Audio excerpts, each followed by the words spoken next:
A service of KIBMradio.com, the Internet's home for an all old-time radio.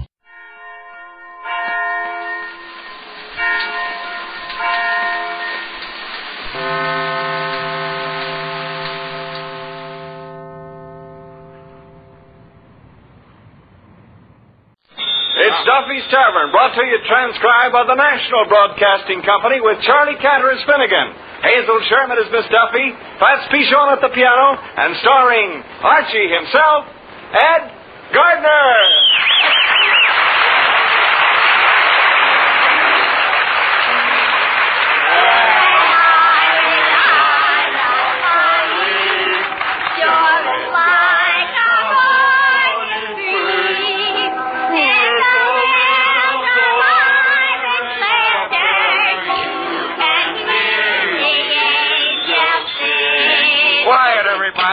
Hello, Duffy's Tavern, where the elite meet the Hachi the manager speaking. Duffy ain't here.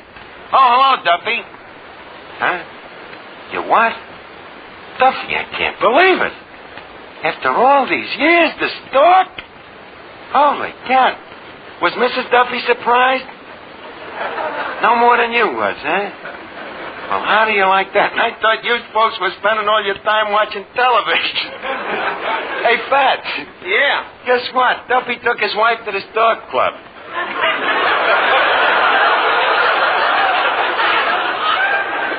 So you went to the Stork Club, huh? Tell me, did Mrs. Duffy cause much commotion with that new evening gown, the one with the bare back? Yeah, huh? An old Indian fighter jumped out of the window. He thought it was a buffalo? Stop exaggerating, Duffy. How about you? Did you go formal in a tuxedo? Oh, semi-formal. You couldn't find the pants. Well, tell me, how was the crowd at the store? A wealthy South American spent $1,000. You wish we could get customers spend dough like that. Well, so do I, but it takes brains to make $1,000, and if a guy has enough brains to make it, he's got too much brains to spend in a dump like this. Yeah, well, I'm glad you had a nice time, and thanks for calling. Hey, Fats, imagine a guy spending $1,000 in a nightclub. Do you realize what you can buy for $1,000 today? Sure. $300 worth of groceries. It's all right. Boy, $1,000. Let's see. Champagne, filet mignon, caviar. It's almost $40 a bird. But probably Duffy's exaggerating. How can anybody spend $1,000 in a nightclub? Walt Winchell says he can. Well, what do you mean? It says right here in this column, biggest spender of the week, South American gold mine operator, Diego Dinero. Senor Dinero has dropped over 10 G's in Broadway hotspots. 10 G's, that's $1,000, all right. What else does he say, Fats? The Dinero millions were originally made in Uruguay when the senor struck a mother load. Oh, well, that's she. Must be a real crumb striking his mother when she's loaded. Well, I'm glad that type don't patronize this place, Fats. That kind of money you can have. It's evil-gotten gain. Wouldn't think of touching filthy lucre like that. Senor Dinero is stopping at the plaza. Hello, Plaza? Hello, Senor Dinero, please. He's taking a siesta? Oh, well, dry him off and put him on the phone. Hello, Senor Dinero? This is Donaccio, the maestro at the mucho famoso Casa del Duffio. Huh? Well, Senor, look, why don't you come down and give us a tryout? We're in the Spanish section, you know. Los 3rd Avenue and El Bowery. Huh? Have we got a Spanish floor show? Have you got 1,000 pesetas? We got a Spanish floor show. Well, okay, we'll be looking for you tonight. Ole. He's coming down to this Ole? Yeah. Yep, I can see him now. Fats, austere, dignified, rich beyond avarice, you know. He walks through the door. He hands me $100 tip, and he says, You broke me reverie. Oh, sorry, Arch. I'll be glad to replace it. Oh. What's the topic? I was just talking about South American. South America. Ain't that in Panama? Thinking, how can you be so dumb, South American Panama? Happens to be in Brazil. Brazil. You know what? I always wanted to go there and see me Uncle Willie. Uncle Willie? Yeah. He's got a big cattle ranch down there. Oh, is that so? How many heads? The cattle or Uncle Willie?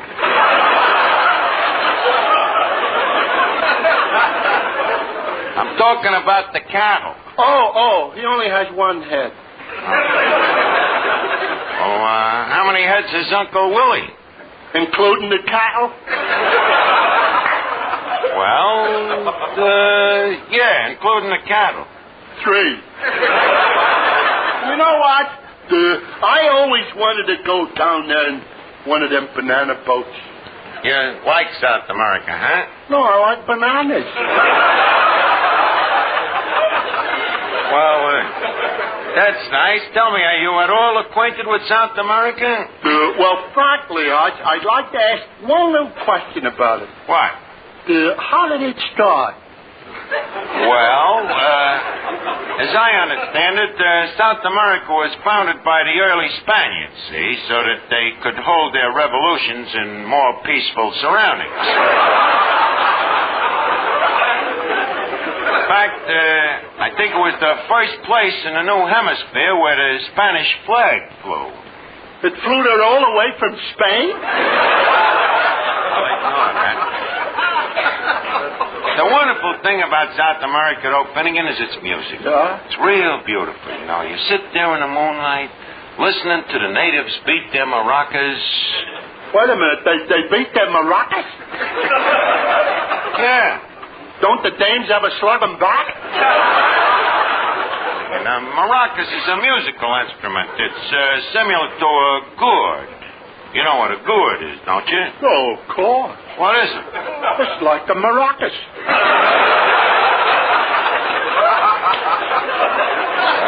Yes, I would say that's right.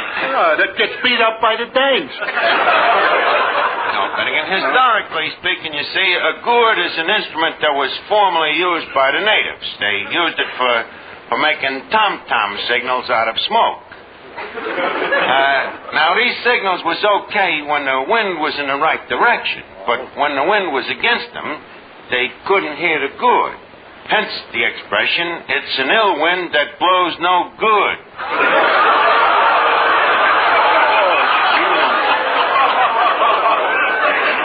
Boy, Arch, you sure's got a knack for explaining things. You know, I like the way you explained about South America. Oh, thanks. By the way, I have one little question about it. What? How did it start?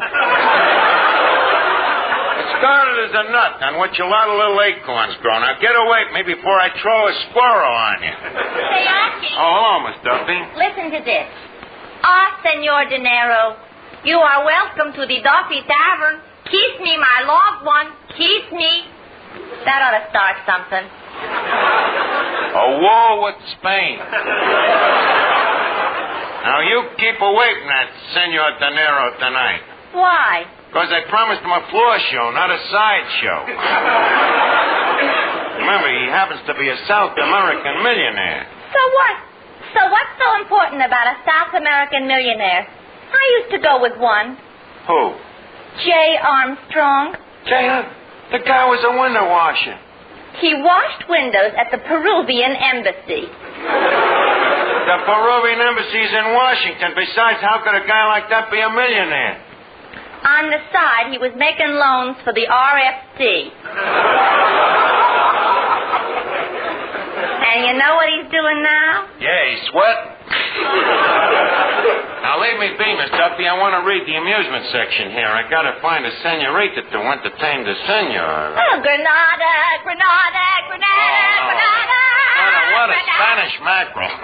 Look, Miss Duffy, you can't compete with them Spanish dames. Why not? Well, in the first place, they're dark and sultry and slinky. I'm slinky. That must be the Castilian pronunciation.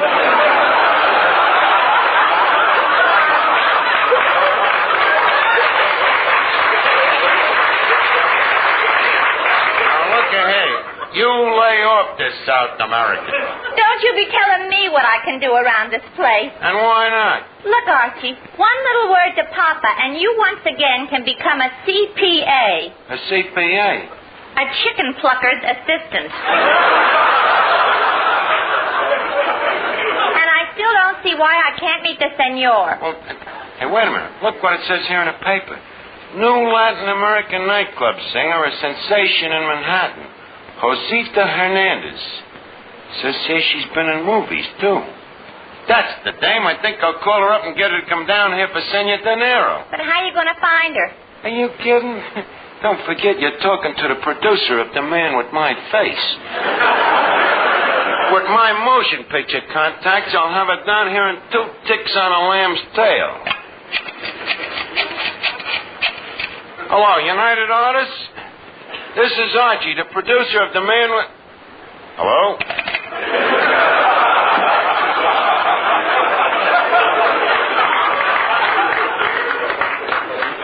I must have had a bad connection. Or United Artists must have had a good memory. I think I'll call one of the other studios. Hello, International Studios? Let me talk to LB. Who's LB? Who knows? There's one in every studio. Whoa, LB? I'd like to locate an artist named Josita Hernandez. I want her to sing here in Duffy's Tavern. Huh? Suppose she has a suicide clause in her contract? Huh? Listen, LB, do you know who you're talking to? This is BG. Well, that's better. Contact her right away. Okay. Hey, this BG must be an important guy. Must look him up sometime. Now, Fats, leave a South American up the joint before Senor Dinero arrives, huh? Too bad the senor ain't from Australia. It would save us lots of trouble. Why? This place already has that down-under look.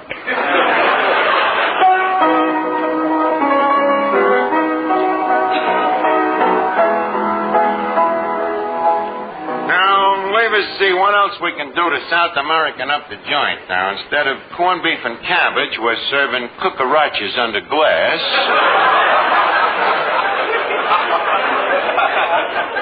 Now, let me see. Fats, better change that sign on the back door there to read, hombres. Hombres? Wait, better yet, caballos. Yeah, that ought to do it. Sorry, but the word is caballero. Look, sister, who are you trying to teach me Spanish? My name is Josita Maria Elena Margarita Consuelo Hernandez. Well, welcome to your whole family.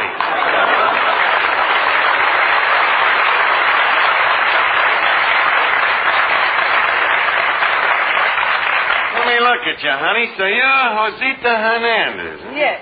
Well, senorita, may I bid you adios to a poco hacienda? Oh. Muchas gracias, señor Archie. Love that Espanol lingo.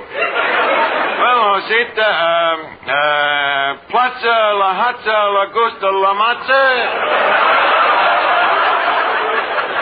Plaza La Hatza La Gusta La Matza. Listen to that. This cucaracha's as phony as I am. Look, sister, I got news for you. That language you're talking, it ain't Spanish. That makes us even. What do you mean? That language you're talking, it ain't English. What do you mean it ain't English? You heard me. Now stop beating your gums. Oh, cat. A Latin from Manhattan, from Brooklyn. Tell me, who taught you English? Leo DeRocha? Nah, DeRocha talks lousy. Well, you listen to the dame. Good gad. What has LB sent me? I dig up a senorita to entertain a South American millionaire, and what do I get? Maxie Rosenblum in high heels. Look, Josita, just for tonight, do you think you could sort of forget that Brooklyn brogue? Listen, Bud, no cracks about Brooklyn. See? What do you mean, no cracks about Brooklyn? I happen to be a Dodger fan. And speaking of baseball, what's Joe DiMaggio doing over there? I beg your pardon.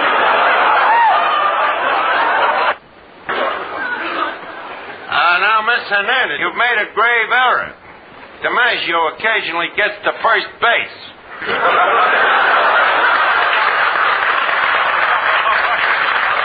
By the way, let me introduce you.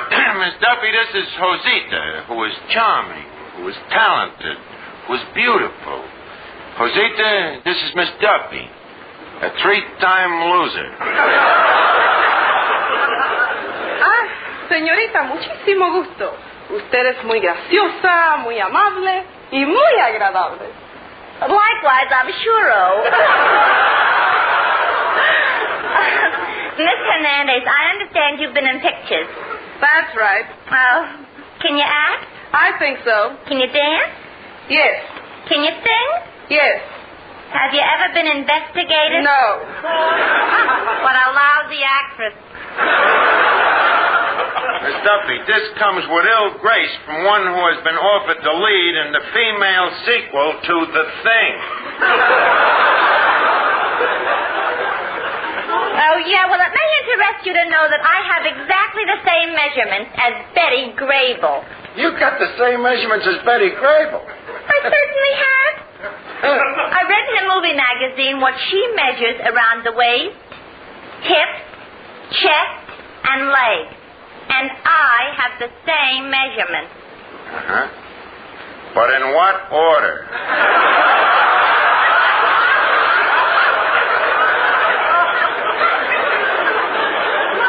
Now, please, scram, Miss Duffy. What's wrong with her? Oh, nothing serious. It's just that she's had a split personality ever since somebody told her she resembles both Abbott and Costello. Hi, Art. Oh, yeah, Finnegan? I was down to the gas works and I could... Hey, who's the little squirt? Finnegan, ain't you ever heard of Josita, Maria, Margarita, et cetera, et cetera, et cetera? Well, I've heard of it, but I've never been there. Say, Mr. Finnegan, you're cute. What? I said you're cute. Oh, no, you don't. What's the matter? That's the way it always starts with things. First they tell you you're cute. Next thing you know, you're engaged. And you're married. And you're divorced. Then what? Then you're not cute anymore.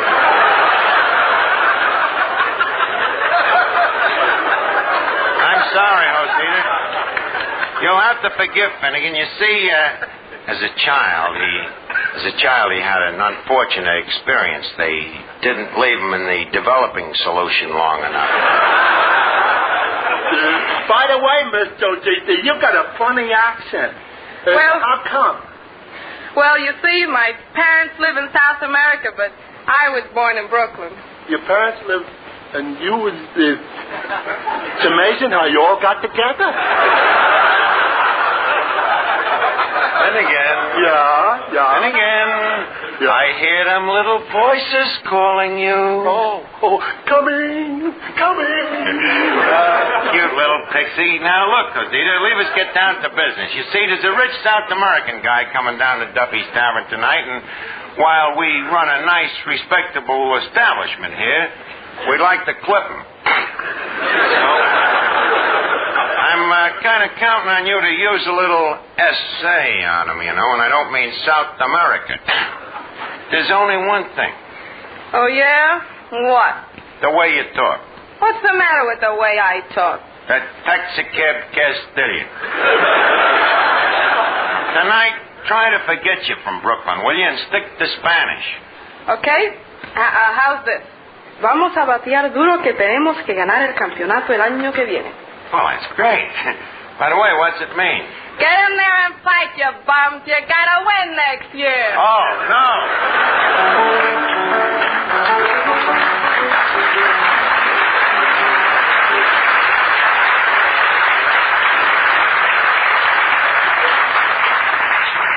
Look, Josita, when Senor Dinero gets here, I want you to forget that you ever heard of Brooklyn. Okay, pal, gotcha. Huh? I mean, si, senor. That's better. Mr. Archie, Yeah? there's a bulging wallet with a man coming in. Well, that must be him. Well, Senor Dinero, mucho gusto, Harpo, Zeppo, Chico, Groucho. I do not understand what you say. You don't understand? No. I hope I ain't got two Brooklyn bums on my hands. I take it that you are Diego Dinero? Si, senor. I am Don Diego Dinero of Castilla, Aragon, and Uruguay. And you? Me? I'm Archie, a peon. Look, senor, refresh me up. You was at the Stork Club last mañana esta noche, correct? Si, senor. And cuánto costo was your bill? My bill, $1,000. $1,000, huh? Well, I think we can meet the price. Now, what would you like to have, senor? A couple of cases of champagne, or perhaps a barrel of caviar? Just a little something to get the bill a-rolling? No, senor. I do not spend one single centavo. What? Until I see your South American floor show. Showtime. Well, Senor Dinero, you're in luck. The floor show is just about to begin. Maestro, a for flavor. Dankeschön. Senors and senoritas, a funny thing she happened to me on the way to the hacienda tonight.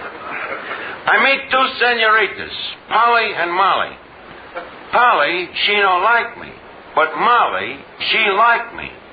So, I am cold to Polly and hot to Molly.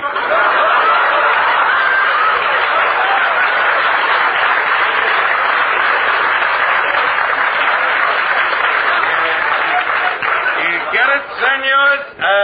Hot to Molly. You get it?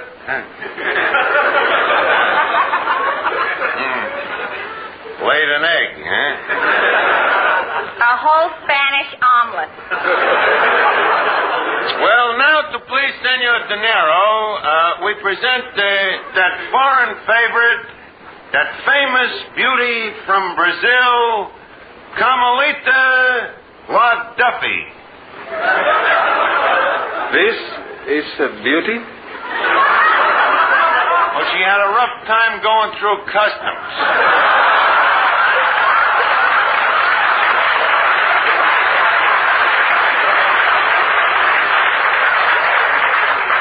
You will be joined by Don Clifton Don Finnegan, better known as the Mongoose of Madrid.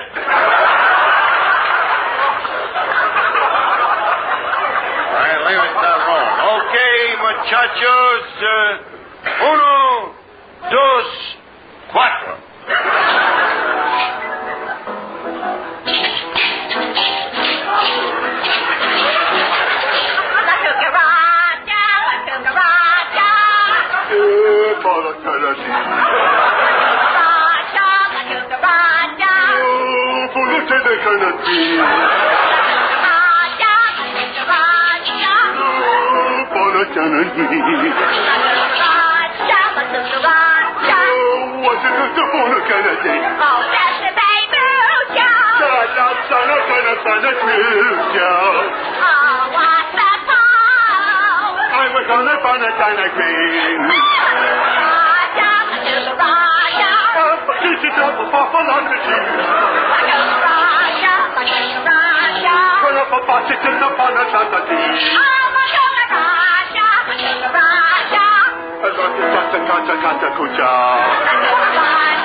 That was muy bully.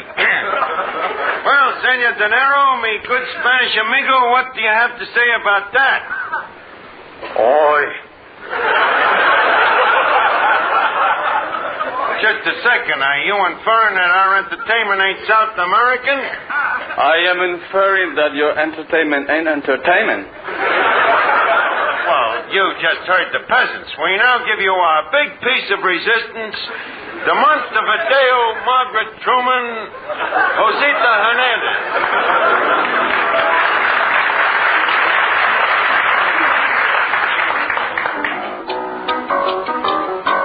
Muñequita linda, de cabello de oro, de dientes de perla, labios de rubí.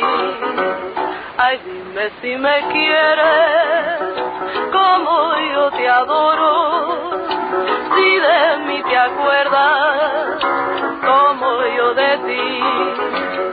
A veces escucho un eco divino que envuelto en la brisa parece decir: ay, yo te quiero mucho, mucho, mucho, mucho, tanto como entonces, siempre hasta morir.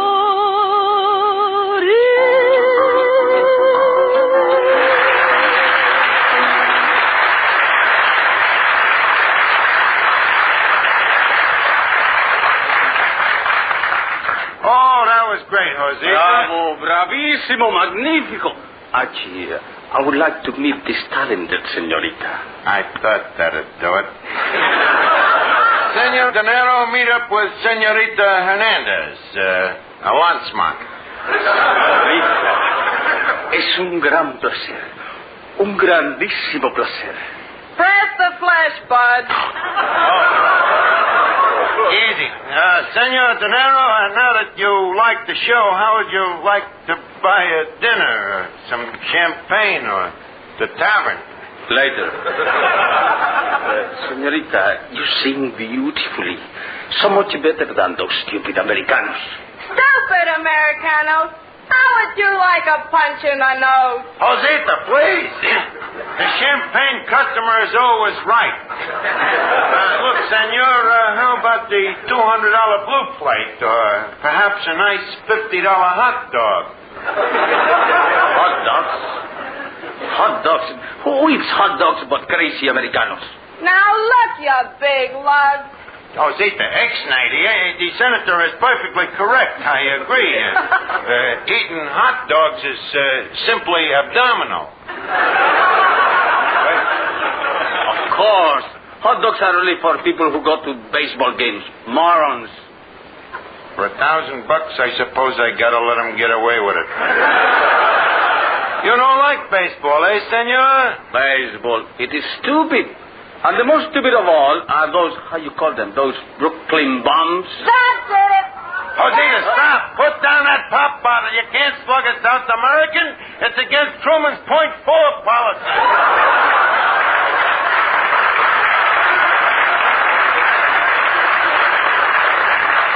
Oh, Dios, esto es intolerable. I've been insulted. You're all phony, psycho. But, senor, you ain't had your champagne. Dios. But, senor. Oh, now he's gone. Look, Josita, do you realize what you've done? What? You have just cost Duffy's Tavern 1,000 thalmoliums. But he took a crack at the Dodgers. So what? Well, why couldn't he pick on some other team like the Giants? Just a minute. What about the Giants? They stink. They stink, huh? Says who? Says me. What do you know about baseball? The only time you was ever in the bleachers was when you went to the hairdressers. Hey, you brother sing soprano. You father sombrero.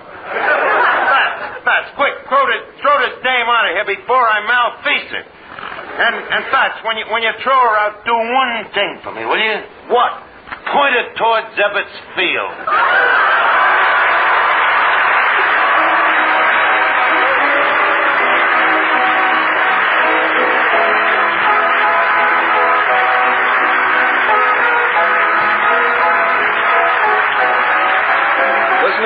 sweet friends, to Duffy's Tavern, transcribed by NBC.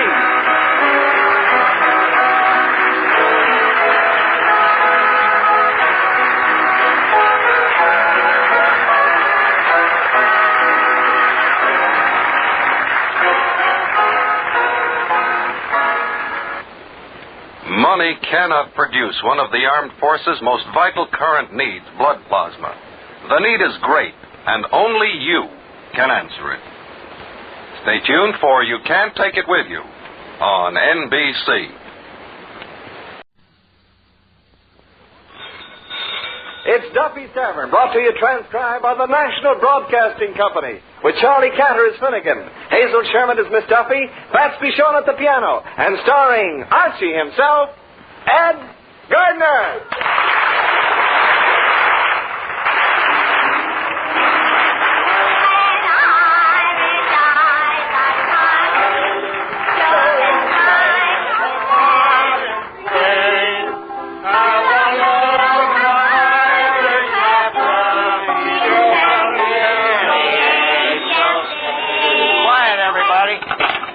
Duffy's Tavern, where you'll eat meat to eat. Archie the manager's speaking. Duffy ain't here. Oh, hello, Duffy. Guess what we just had? A new customer. Yeah, a sweet little old lady. But I'm proud to say that this liquor of ours does something to people, Duffy. That sweet little old lady walked out of here, yelled Yahoo, and helped 2 Boy Scouts across the street. Yeah. Huh? Well, you know, they're not all old ladies that come in here. In fact, tonight I'm expecting my new girlfriend, Josita, the cute little tamale from South America. Chili Billy, you know. You should get a load of it, Duffy. A real cute little armful. Huh? Last night we went to a symphony at Carnegie's Hall. A symphony. It's a Greek word, you know. Sort of a contraption. Sim meaning music, and if you can figure out what phony means, that's it. Huh? Well, you know, for a symphony, it was pretty good. Yeah. Horrible. Huh? Well, I'm going to check to see what the critics have to say about it in the paper. I'll call you back. Hey, Fats. Yes, sir. Fats, how do you feel about classical music? Classical music? Let me put it this way. What way? It will never replace the good old Chinese water torture. I think I agree with you. In that case, how come you was hooked into going? Well, I was tricked. I thought it was a Polish wrestling match. What made you think that? The sign out in front. I thought the sign said Tristram versus Isolde. Well, Mr. Archie, if it was so bad, why didn't you get it and leave? Well, somebody had to sit there and give him a raspberry. You gave them the raspberry? Yeah. Out loud? Yeah. Only, of course, when they hit the wrong notes. How'd you know when they hit the wrong notes? I didn't, so I played it safe. I gave them the raspberry on everything. Fats, get that paper over there. I can hardly wait to see how the critics panned it. What does it say? Let's see. Impeccable technique. The quintessence of dynamic interpretation. I told you it stunk. The epitome of virtuosity. The epitome of virtuosity? It's even worse than I thought. Mr. Archie. What? I got news for you. What? They'll like it. They like? Well, that's a pretty sneaky way to say so. This is the last time I read the music section in 3rd Avenue Gazette. Hey, wait a minute. What's that next column is? This local song fest. Mrs. Abigail Piddleton will hold the finals for this year's Miss Golden Throat of 3rd Avenue contest at Beethoven's Hall. Beethoven's Hall? What a dirty trick. Last year she held it at Duffy's Tavern. That's a dirtier trick. Give me that phone. Hello? Oh, hello, Mrs. Piddleton. This is Archie. Look, I understand that you ladies is holding a singing contest in Beethoven's Hall. But, Mrs. Piddleton, that Beethoven's Hall is nothing but a crummy, filthy, dirty fire trap. For half the money you can get it here. Look, Abigail, leave us not twiddle. Why don't you drop down to the tavern and you and me can talk it over a fifth of tea? Huh? You'll be right down? Good.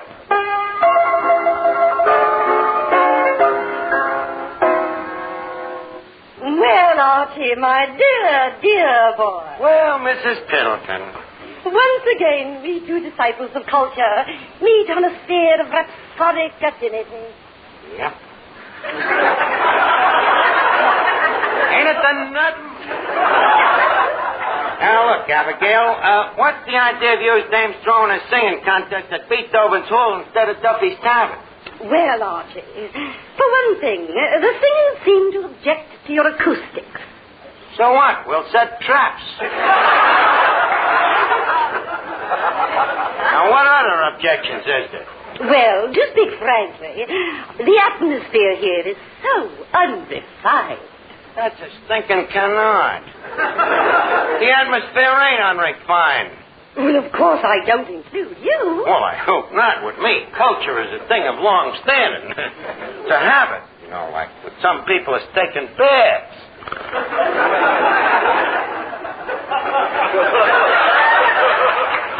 You know something? What? Last night I went to a symphony concert at Carnegie's Hall. Really? I was there, too. You was? Yes. And did you hear that ruffian? Which ruffian? Why, that disgusting one that was making those uncouth noises.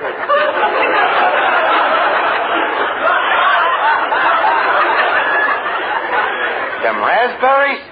Oh, yes, he reviled me no end. In fact, I was tempted to trash the cad with me lorgnette. I was positively disgusted. Yes, imagine. Interrupting that divine music 4 times. 8 times. Leave us get back to business, Abigail. Are you dames or ain't you going to hold a singing contest here? I can't, Archie. I've made other arrangements. Oh, this is going to come as quite a shock to Deems Taylor. Deems Taylor? The famous music critic? I was planning to have him judge the contest. You mean that you could get Deems Taylor to come here to Duffy's Tavern? Mrs. Bilton, you hold that music contest here tonight, and I'll promise you that Deems Taylor will judge it. Well, Archie, that's a bargain. And a bargain's a bargain. Well, in that case, I think I'll tunnel along and notify the girls. Au revoir, kindred spirit. So long, kid. Keep a stiff upper plate.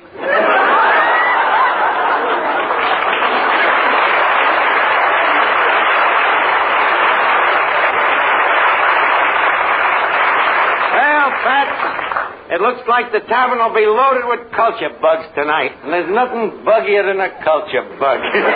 Hello. Maybe I'm wrong. Hiya, Finnegan. Hey, you look very happy. Oh, I am, boy. How come?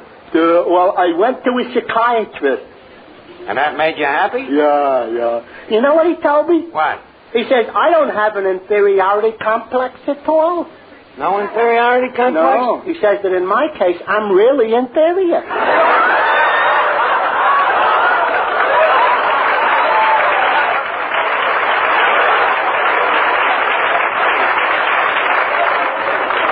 Well, that must be a load off your mind. Oh, it is a load off of my mind. I used to worry about it, but now I can concentrate on me work. What work? Selling Christmas cards. Finnegan, ain't it a little early to be selling Christmas cards? Oh, these are last year's cards. Well, tell me, you having any luck? Oh, yeah. I sold quite a few today. Yeah? Yeah. How many did you sell? 3. This is quite a few. It is to a guy who can only count up to 4. Well, tell me, Finnegan, how do you go about selling these cards? You go door to door? No, house to house. Explain that one, will you? Well, first I look for a house. Yeah? Then I look for a door. Uh-huh. Then I knock on it. Yes? Then, when they open it, I stand there and I say, I am Clifton Finnegan. And then what? Then I knock on the door again.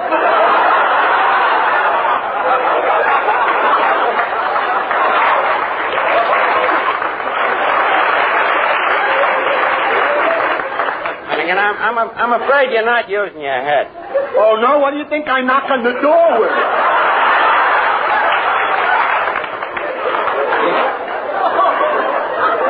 Look, old man, I don't want to criticize your sales technique, but maybe I can help you. Now, leave it presupposed that I'm a housewife, huh? Okay. Now, you knock on the door. Okay. Knock, knock. Who's there? Good evening, madam. Oh, good evening. Is your husband home? Well, no, he's not. May I come in? Well, maybe just for a minute. Thanks. Shall we go in this room? Well, very well. Oh, boy. You mind if we sit on the sofa and turn out the lights? Whatever for? I got a Christmas card here that lights up in the dark.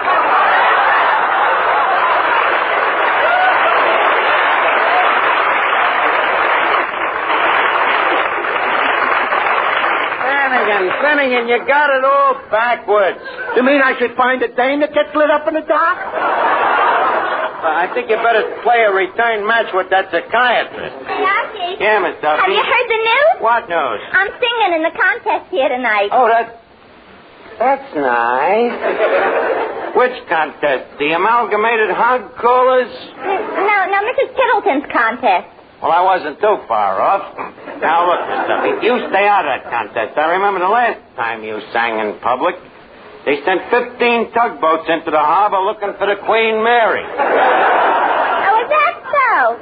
Well, my singing teacher don't think so. Your singing teacher? Yes, Yasha Panya-Slavnik. The founder of the Panya-Slavnik vocal method.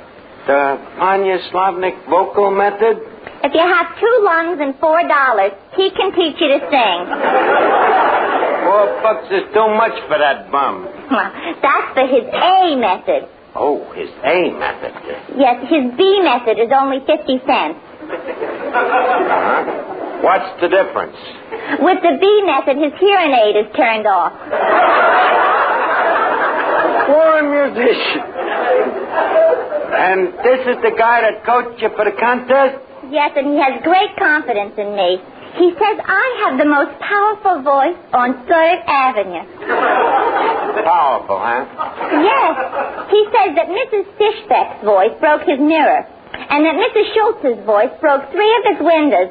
And what did you do to Panya-Slavnik? I hit a high C and I put a crack straight across his glass eye.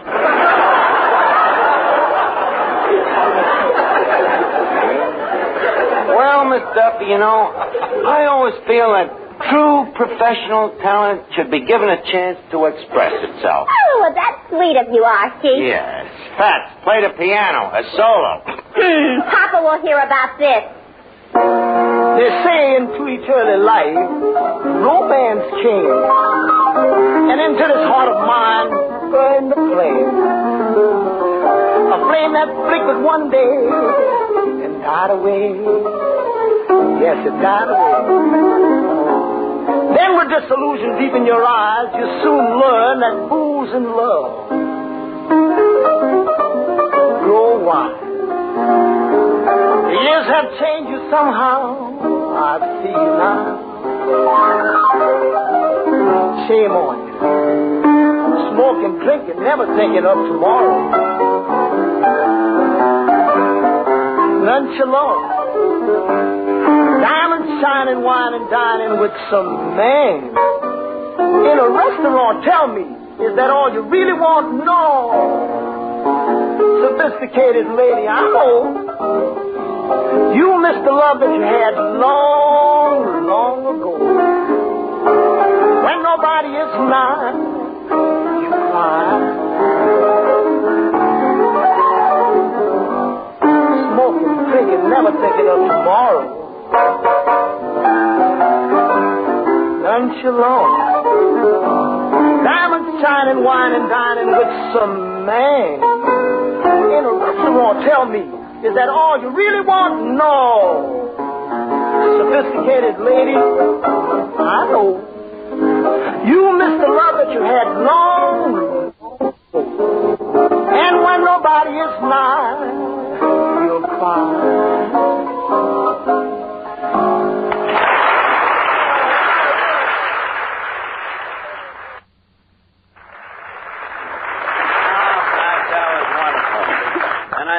Hey, look who's coming in. Me little Spanish girlfriend, Josita. Do I look okay? You wearing a red necktie? No. Then put your tongue back in your mouth. Well, I'm glad to see you, Josita. Hello, Archie. Well, honey, now that you're here, how about you and me? How about you and me what? You name it.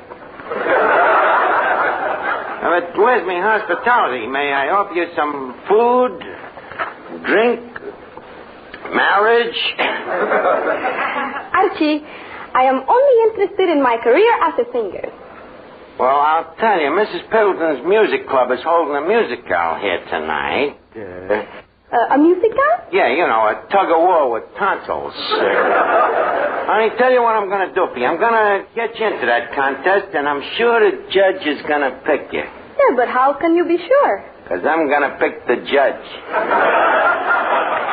But, Archie, if I'm just starting off in my career, I don't want to be dishonest. You won't have to be, honey. I'll get you an agent to be dishonest for you.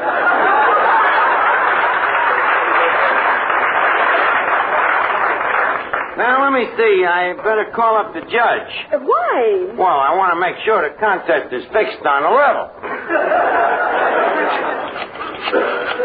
Hello? His name's Taylor there. He's listening to a symphony? Well, wake him up. Hello? James, this is Archie from Duffy's Tavern. Remember? Hello? Looks like you remembered.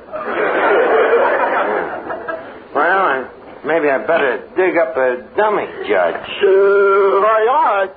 Hey, just the man I'm looking for. I want you to judge a contest. Honest? Well, not exactly. You see, James Taylor just backed out of judging his singing contest for Mrs. Piddleton. Oh, well, I can beat James Taylor. Hardly. James Taylor is a person. Wait a minute. I got it. You better say that you're a German professor. Professor Liederkranz. Professor Liederkranz from Heidelberg. The famous eye, ear, and music authority. Yeah, that's it. Now, Finnegan, you got it? You'll be the judge, only I'll tell you what to judge. Sure, I got it. I'm a German Liederkranz named James Heidelberg with eye, ear, and music trouble. This ain't all your trouble. Look, Finnegan, just remember one thing. What's that? We're holding a singing contest. Oh, I see. And the winner is Josita. Short contest, wasn't it? Short contest. Now, tell me, will you do it for me as a friend? Just a second, Arch. Wait a minute. If I fix this contest for you, do I get a brand new yo-yo? Oh, it depends. How much is a brand new yo-yo? Oh, $1.50. $1.50? Finnegan, how much do you think our friendship is worth? Oh, just worth a fortune. So you're going to give up a fortune for a lousy $1.50 yo-yo? Well, I'm sorry, Art. Okay, now in that case, you do it for nothing. And don't forget, Josita is the winner. I got it. Mr. Archie. What, Vance? Was he expecting the Notre Dame backfield? Well, no. In that case, Mrs. Piddleton and the Singing Society is here. Oh, well. Wait, ladies, welcome. Fats, the champagne. What about it? Lock it up. Archie, are you insinuating that the ladies are tipplers? Oh, perish forbid that I say that they tipple. I merely infer that once in a while they are inclined to dip the beak. For But leave us get the contest started. Is the singers all ready? Yes, and they're all so thrilled. Especially our new protege. Who's your new protege? Miss Duffy. Zooks. And you should hear her, Archie. She sings like a bird. A vulture. Archie, she's a very talented girl. Do you know what she's devoted her entire life to? Sailors.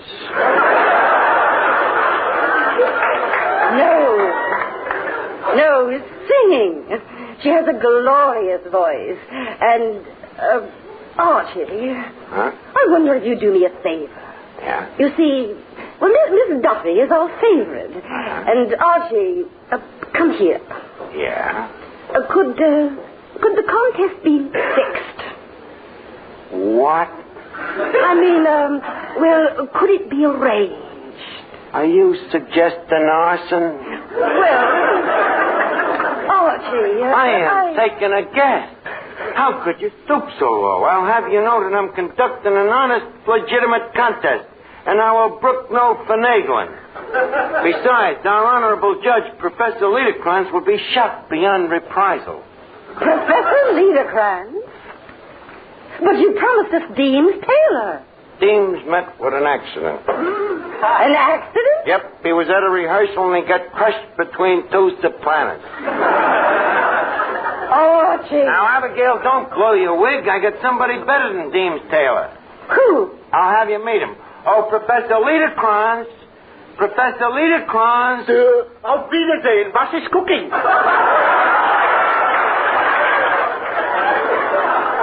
Professor Liederkranz, this is Mrs. Piddleton. Auf Wiedersehen. Last guy in the world you think is a professor, ain't he? He certainly is.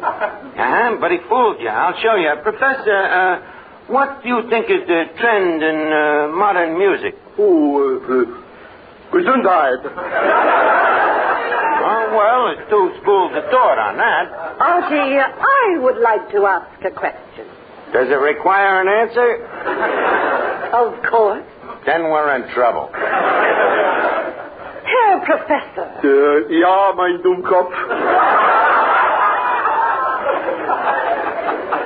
Name 3 famous German composers. 1, 2, 3.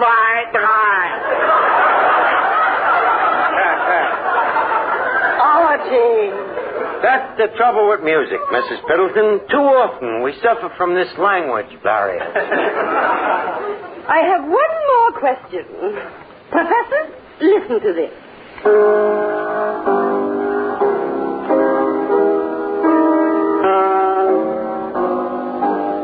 Did you hear that? Ja. Can you tell me what it is? Ja, a piano.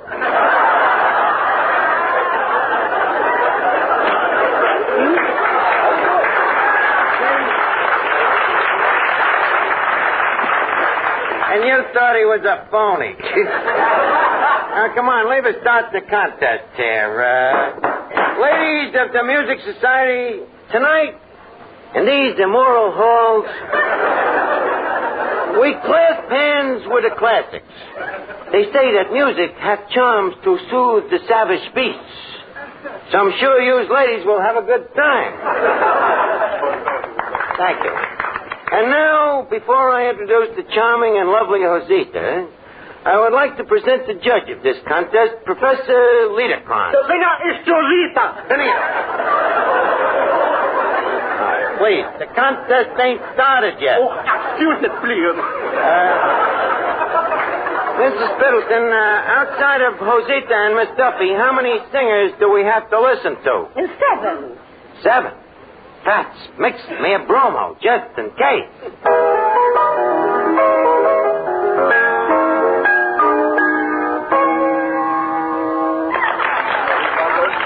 Thank you, ladies. You have just heard Mrs. Horace Bodkin render the ever-popular Ride Up to Valkyries. Written, of course, as you all know, by Schumann and Heinck. Now, that was contestant number 7. And now we present our last 2 contestants. Miss Josita Hernandez, contralto, and Miss Duffy, middleweight. Now, first, we will hear from Josita. Professor.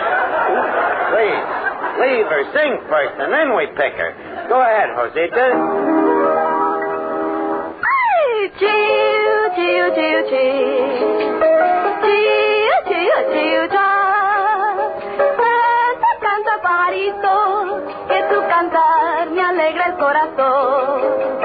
Chill, chill, chill, chill. Chill, chill, chill, canta, canta, pajarito, que tu cantar me alegra el corazón. Con tu gorjeo y tu trinar se alegra el alba, la noche ya se va. Con tu gorjeo y tu trinar se alegra el alba, la noche ya se va.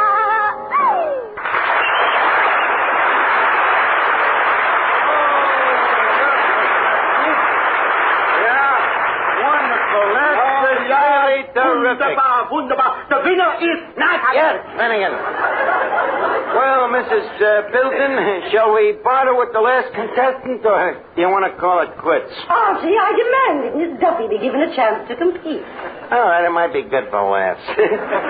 Folks, we have just heard the beautiful, gorgeous Josita, the vivacious Josita, the charming, talented Josita. And now, Miss Duffy.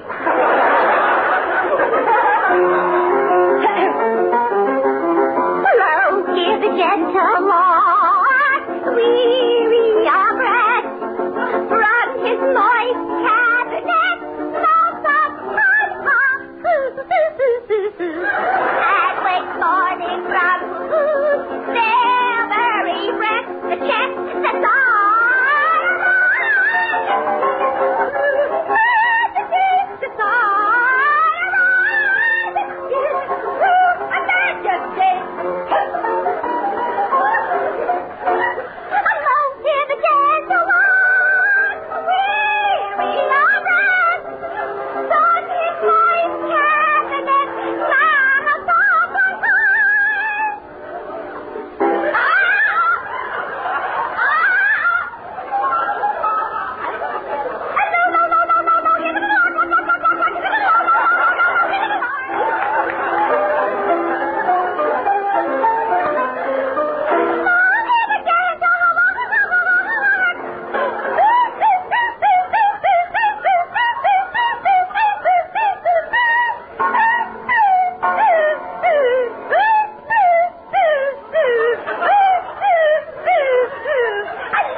And the winner is Miss Duffy.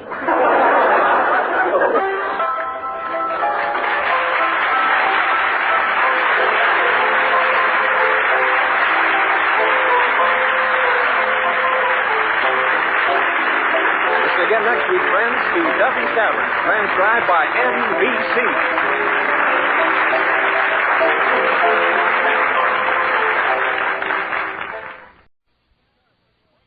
It's Duffy's Tavern, brought to you transcribed by the National Broadcasting Company, with Charlie Cantor as Finnegan, Hazel Sherman as Miss Duffy, Fats Bichon at the piano, our guest, Deems Taylor, and starring Archie himself, Ed Gardner.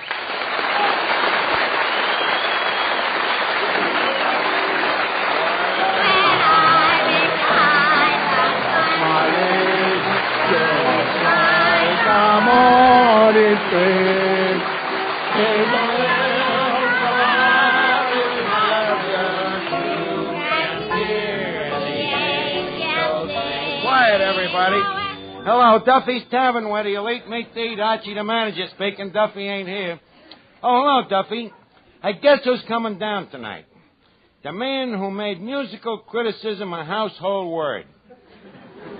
No, not President Truman.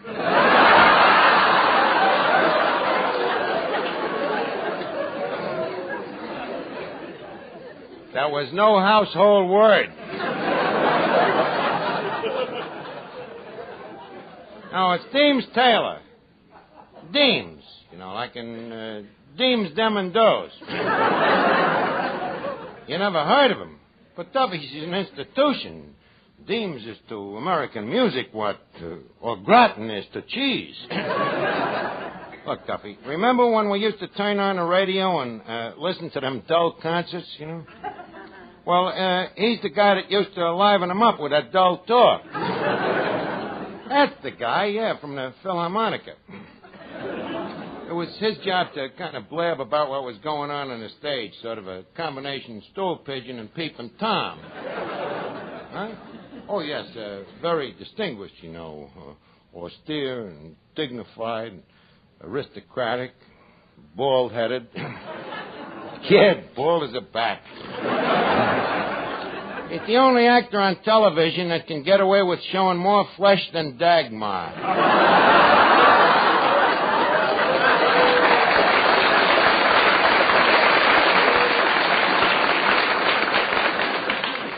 Well, he's coming down tonight to listen to an opera I have wrote for television.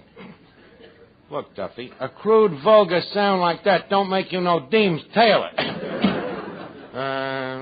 So many people don't seem to like television.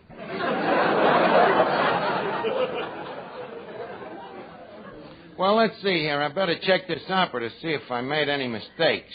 Let's see. Act 1. The curtain rises. That's your first mistake. Quiet, Fats. As the opera opens, the Duke has lost his entire fortune.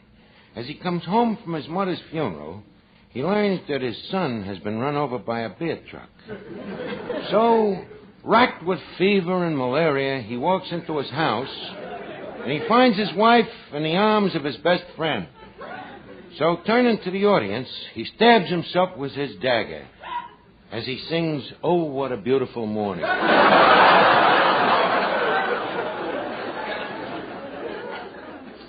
Well, that part's okay. I just wonder what I should call this opera. What would be a good title for an opera, Fats? Longren? Yeah, that sounds a little corny. How about Pagliacci? No, it don't sound like it'd be a name that would catch on. How about Figaro? Don't be silly. That's a fertilizer. Well, we're getting close. What do you mean?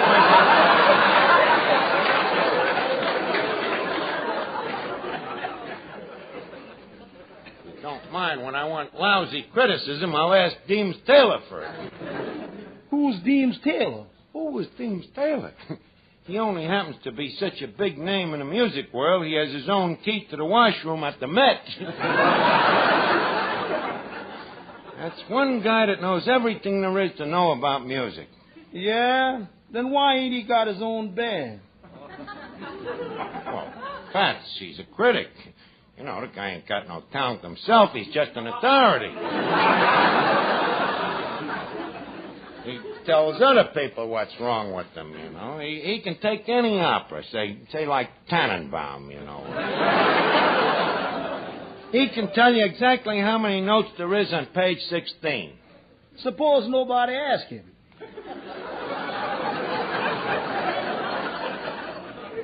Deems is the type of man who will tell them anyway. Yep, he can even tell you anything you want to know about any composer, living or dead. Oh, hello, Finnegan. Hey, what's that you're writing? I'm knocking out an opera. Oh. Say, Art, could you use a good soprano? Who's the soprano? Me. Finnegan, in order to be a soprano, you got to be a dame. Oh, then it wouldn't be worth it. You a singer. What's the matter, singer? I've been studying. You want to hear me sing up the scale? Perish forbid. Oh, listen. That was up the scale. Now, leave me hear you sing down the scale.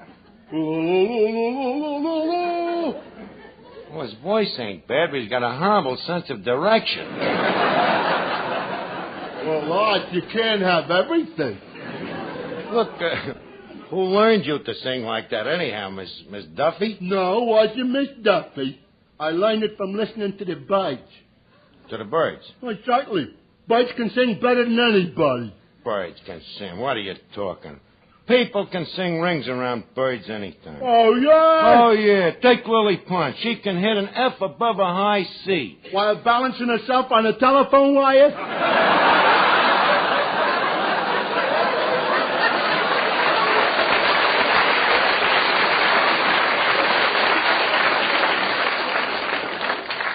Well... Or scratching herself behind the ear with her left leg? Okay, Finnegan, you made your point. Nothing, the hard way. Now, leave me get back to my opera. Now, let me see. hello, Archie. Oh, hello, Miss Duffy. Don't bother me here for a minute. I'm busy now. As the curtain goes up, revealing the second cadenza, our hero enters. You know, Archie, everything you write always has a stamp of your personality on it. Yeah? Your work is always so... what's the word? Individual? No. Unique? No. Imaginative? No. I'm afraid your vocabulary is lousy. That's the word, lousy. Now, if you ask me... I ain't asking you. What do women know about composing music anyhow? Oh, yeah? Oh, yeah. Oh, yeah? Oh, yeah. Could I take part in this conversation? All right, Finnegan. What do you want to say? Oh, yeah?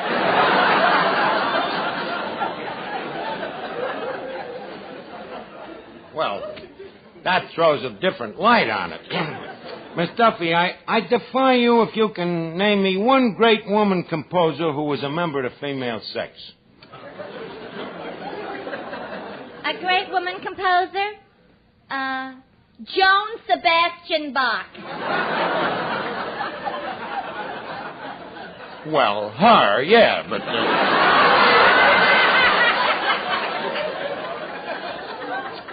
But that's just one. Let me see you name another. Paderewski. Paderewski was a guy. I am referring to his mother. She was a woman. What's that got to do with it? Who do you think beat him so he'd learn to play the piano? Oh, why do I waste my time? Archie, you seem to forget that I have a musical background. Only when you're standing in front of a jukebox. Where did you get a musical background? From my grandfather. Your grandfather? Yeah, he was a musician. A musician? He was an organ grinder on a hurdy-gurdy. Some musician. Just a minute. In Daniel Webster's dictionary, a musician is defined as one who produces music, right? So? What do you think came out of that hurdy-gurdy? Chopped liver? Okay, so your grandfather was another McRananoff. He was better. I'd like to see how good McRananoff could play with a cop chasing him down the street. Or sitting on a telephone wire scratching his hair with his left leg. So this is what you call a musical background, huh? How about Papa? What about him? He's always singing. Your old man always sings? Certainly. Every time he's in the bathtub. And he'd be much better off if he sang oftener. Oh, yeah? Have you ever heard him sing Sweet Adeline? Only once, a duet with a lamppost. The lamppost sounded better. Now, beat it, Miss Duffy. I got to get back in my creative mood. Oh, Fats. Yeah? Fats, play me some opera to put me in a mood, huh? Sorry, boss. I only know the popular stuff. Oh, then. Okay, then. Play some popular stuff. It may please the peasants. Just picture a penthouse way up in the sky with hinges on chimneys for clouds to roll by. A sweet slice of heaven for just you and I. When we are alone, from out of society we'll stay aloof. Live in propriety there on our roof. Two heavenly hermits we will be in truth. When we are alone, we live life's mad pattern. As we view old Manhattan, we can thank our lucky stars that we live in as we are. In our little penthouse we'll always confide to keep love and romance forever alive in view of the Hudson just over the drive. When we're alone,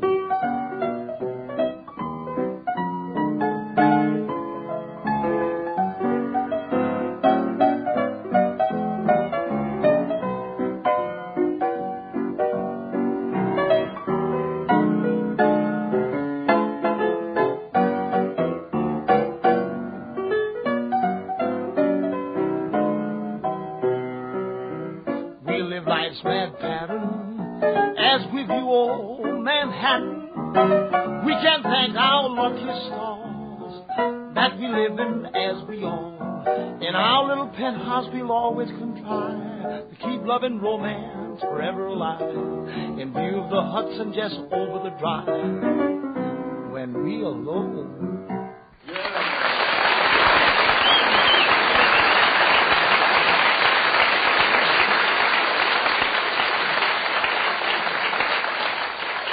Boy, Fats, but I gotta finish this opera now before Deems gets here. Let's see. As the curtain goes up, the Duke has stabbed everybody on the stage. So, not wishing to go out into the audience, he now stabs himself. As he gasps for breath, he pulls up his sleeve, and there, to his surprise, he finds a birthmark. It is a Salisbury strawberry. "Egad gad," he yells. "I am my own half-brother." Well, Mr. Archie. Yeah, Fats? You want to taste this soup to see if it's all right? Okay. Tastes all right. I don't know what it is, but I'll tell you one thing, Archie. What? You are sipping it in E flat. Deems Taylor!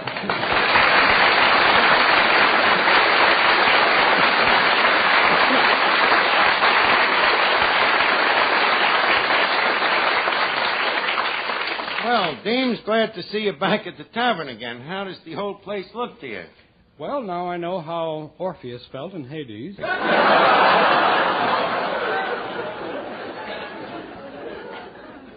This I ain't acquainted with. Have you any other observations? Well, I must compliment you on one thing, Archie. What's that? The way you've arranged the customers in such neat piles.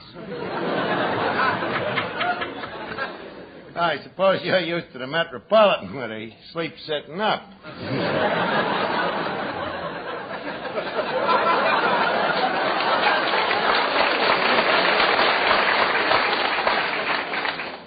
But don't underestimate this place, James. You know something? What? Irving Berlin himself sat at this very table, and he himself wrote that music right there on that tablecloth. Oh, that's what it is on that tablecloth. Let me see. Very interesting. Mm-hmm. Ouch! What happened? One of the half notes just jumped off the table and bit my hand. Guess it was just professional jealousy. Well, this has all been very delightful. Now I think I'll go. Go!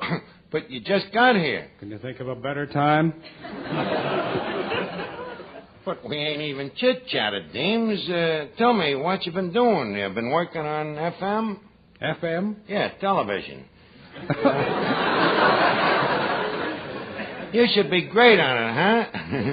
Well, to be frank, I am rather photogenic. Well, everybody's scared at first. I understand that even when Milton Brill started, his hair stood right on... You wouldn't have to worry about that. Archie, please, I'm a little sensitive about my departed pompadour. Oh, sorry. It's a rather sad chapter in my life. You're sensitive, huh? Well, then leave us not talk about it. Thank you. Not at all. Not at all. We'll talk about something else. Yes. Tell me, how'd you get so baldy, James? Well, I gave my hair to my profession. You gave your hair to your profession? Yes, I was attending a rehearsal of an Indian opera. Naturally, I fell asleep, and when I woke up, I was scalped. Well, you can't say the Indian wasn't thorough. But I am being a thoughtless mine host. How about a bite to eat, Deems? Fats, take Mr. Taylor's order, huh? What have you, Fats? Well, would you like the 30-cent dinner or the 50-cent dinner? What's the difference? With the 50 cents dinner, you get a fly swatter. Give me the 50-cent dinner. I need the exercise. Hey, Art. What is it, Finnegan? Who's the guy with the crew haircut? Please. The crew bailed out. Finnegan, come in. This happens to be Deems Taylor, and he's very sensitive about his lack of no hair, see? So remember, don't mention hair when you're talking to him. Oh, not a word. That's leave it to me. Well, Deems Taylor, as I live and breathe. Why, you do, don't you?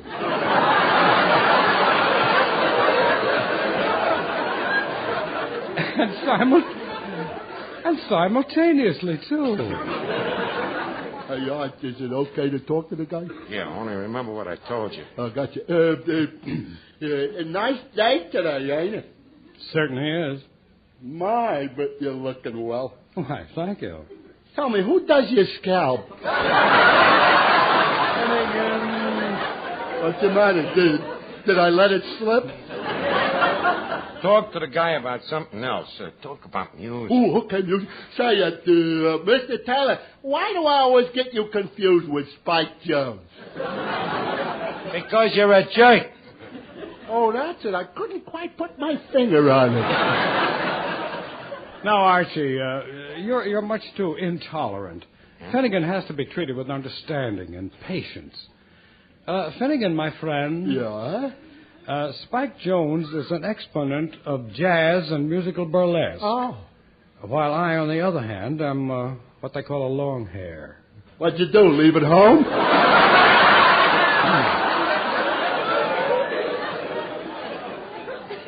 Archie, what was that word you used a moment ago? Jerk. Thank you. Finnegan, you're a jerk. Beat it. Attaboy, James. Why, say, Archie, this is a surprise. I knew you had a piano here, but I didn't know it was a baby grand. I beg your pardon. James, this is Miss Duffy. Oh. The piano's the one over there with the shapely legs. So you're Deems Taylor, the well-known critic. That's right. So what have you got to be so critical about? Miss Duffy, that's his job. The guy criticizes music. Do you hate music? No, I love it. Then why criticize it? Well, Why don't you criticize architecture? Really, I haven't the slightest interest in architecture. That's right. Throw Katrinka Yarbutz' mother out of work. Katrinka Yarbutz' mother? She's a steeplejack. How did Katrinka Yarbutz get into this? Oh, I suppose she's not welcome just because she's from Lithuania. Miss Duffy, look, I'm only trying to tell you that my field is music. So what's wrong with the music from Lithuania? Miss Duffy, please, let's drop the subject and go on to something, shall I say, more important. Well, I know what you mean, but frankly, you're much too old for me. In fact, you remind me of my father. Well, that makes us even. You remind me of my father. Look, Miss Duffy, you have just been exited. Now, look, Deems, I got a little surprise for you. Another? Yep. Yeah, I guess a lot of morons come to you with operas they have written, huh? Oh, that's right. Where's yours? Right here. And it's the first opera ever wrote for television. It's years ahead of its time. I can wait. But I can't. So why don't you take it over in the corner and read it, just quiet-like. Couldn't I scream just once? Well, if the mood seizes you. Let me look at this. You say you wrote this opera for television? Mm-hmm. What are you trying to do? Bring back radio?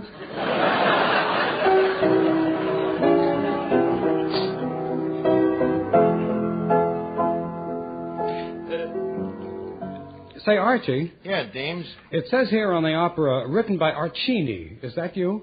Good. I figured Archie was too plain for opera, so I decided to adopt a musical name, a metronome. Well, tell me, Deems, did you look over the opera? Yes. What do you think of it? Well, considering the fact that you never went to school, it's horrible. Look, Deems, you're just looking at the raw music. It'll sound better when you hear yourself singing it. I would rather drop dead. Not until the second act. Well, what do you say? Will you sing it, yes or no? No. No, huh? Deems, I got 23 more bald-headed jokes. You have? Yeah. Toreador. Attaboy, Deems. Glad to have you in the cast. Now, here, Finnegan, Miss Duffy, here's your parts. Fats, you're the orchestra. Overture, please. Thank you.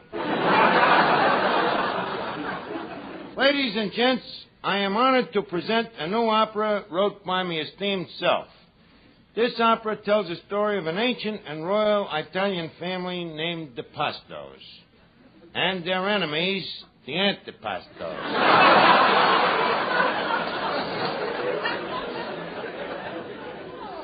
The part of Prince Cacciatore Pasto will be sung by Mr. Deems Taylor, our eminent contemporary and mezzo barracuda. Thank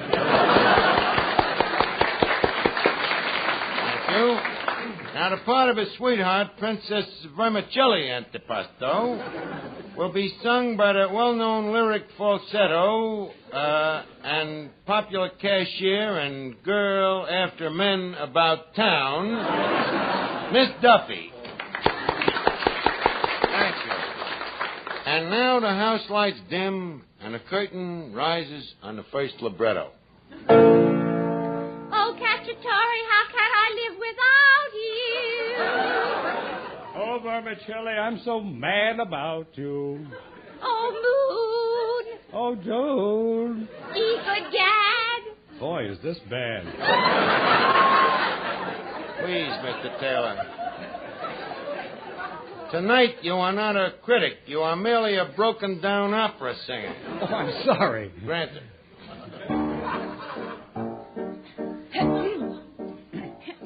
Oh, what a tragedy. This you are telling me.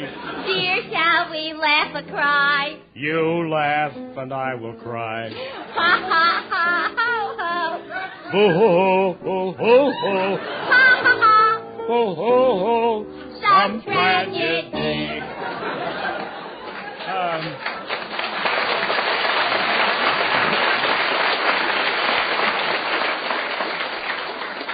Archie. Yeah? This music, Yes? it's La Donna Immobile. Thanks, and it gets even better. Continue, orchestra. Oh, princess. Oh, princess. A man cometh through the forest. It's my trusty servant, an old family container. Oh, princess, whither art thou? I wither here. Whither art thou? What hies you hence? I come tiding sad bearings, tiding bad tidings. I got news for you.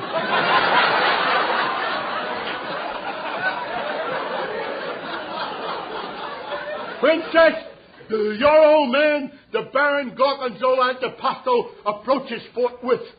He has found out that you are in love with this son of a mortal enemy. Oh, quickly, Cacciatore, we must flee. Flee. Some tragedy. It is too late to flee, my love. Here is your father now. Well, where is our old man? Finnegan, you're the father, too. Oh, yeah. Oh, hello, my daughter. What are you doing with this son of the man I hate? Prince Cacciatore, whither is your father? I wither right here, Antipasto. Wouldst make order of it? Now, please, no scenes, Pop. Pasto, I hate you.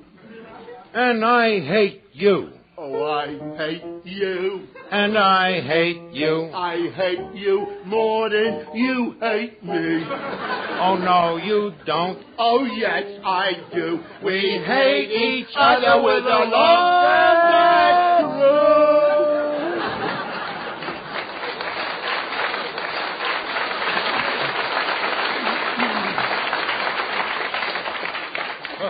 that's Antipasto. Yes, Pasto. Didst thou bring thou swords I ditched. What's fights?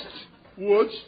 Then, sir, on guard. Oh! Stop them, Cacciatore, before they sunder each other from limb to limb. I cannot, Vermicelli, lest they will sunder me. Then I will stop them, though it costs me my blood's life. Gazooks! The princess has run betwixt them. She has just been stabbed on stage left. Okay, Miss Duffy. There's your cue. Drop dead. Oh. Eek! 'Tis the death rattle. I fear I have stabbed your daughter to the quick. No, Pasto. Thee have stabbed thine own daughter. What, yea, verily? Yea. What dire aloud doest thou sayest, thou man? 'Tis the truth I speak, Pasto. I am the old nurse, and when the prince and princess were mere babes in arms, I got 'em all mixed up one day. Thou mixest them up? Yeah, I mixed them up. I got 'em all mixed up. I couldn't tell 'em apart. I got 'em all mixed up. I mixed them up. They mixed us up. Then, Vermicelli, I am you. Yes, Cacciatore, and I am you. And he is she. And she is he. And T for two and two for two. God Please. Stop it. Don't massacrate this noble music. Now, go ahead, Miss Duffy. Will you please resume dying? Oh, Cacciatore, I am dying. My tide is ebbing fast away. Oh, Princess, per favore, do not leave me. I'm sorry, my prince, but the time has come when I must die. Tell us why. For Gabriel blows his horn at I. Please don't die. Oh, Princess, don't leave me like this. Oh, no, you can't just die and leave the prince like this. I've got to go. Oh, no. Yes, I must go. Oh, no. Yes, I must go. Oh, no. Yes, I must go. Oh, no. Then she is not the only one. There goes Deems. He's had all he can stand, it seems. Come back, Deems. No, Archie, I must leave, methinks. But first I'd like to say that this here opera...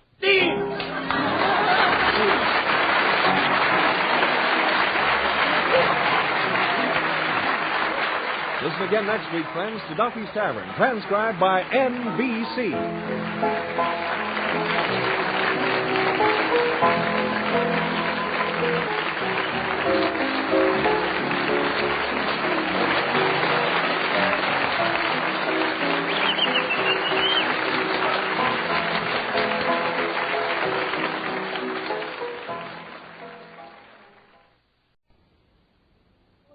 Let's make it a happy party. Everybody join.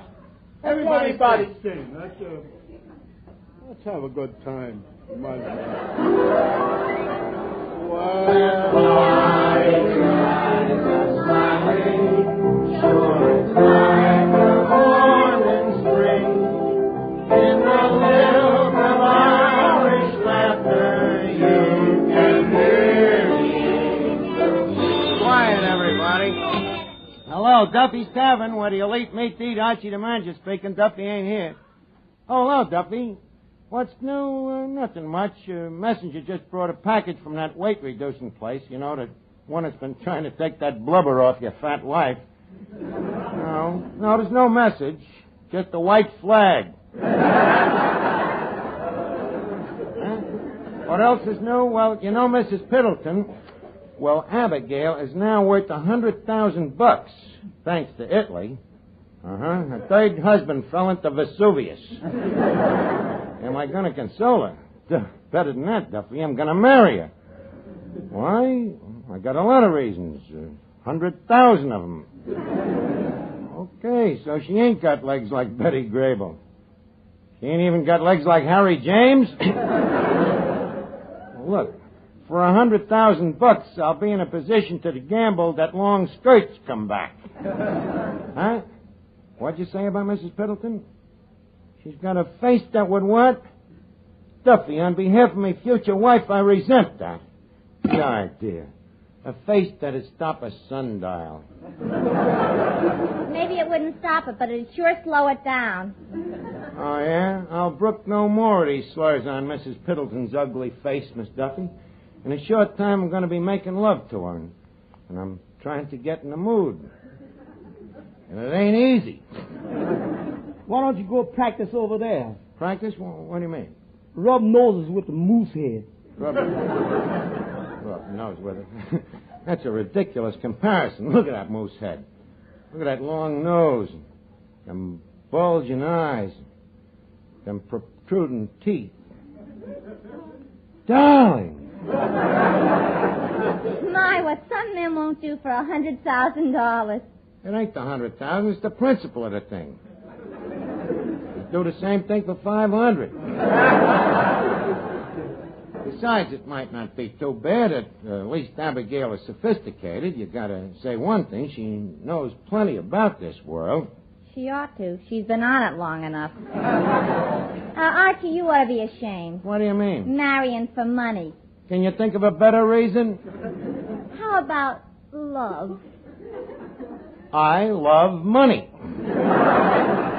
But what about Mrs. Piddleton? You know what she thinks about taverns and saloon keepers. Well, I covered that, Fats. When I asked her to come down tonight, I told her that Duffy's is not a tavern. I'll go along with that. I beg your pardon. I told her we are now a tea room. Tea room? Ain't she going to be a little surprised when she gets that orange peacoat with a head on it? I'll just tell her it's the tea that made Milwaukee famous. Some tea room. Look at that painting up on the wall. The painting? Oh, well, she's been up there for years. You think the picture's a little too daring? Well, it ain't Washington crossing the Delaware. Better turn her around. We'll use it as a dart game.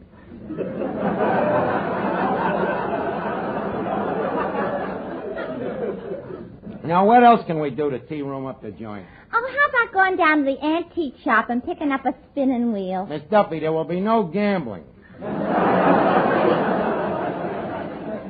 Now, leave us see if there's anything else objectionable that should be removed. Oh, hello, Finnegan. What you been doing all day? Oh, nothing much.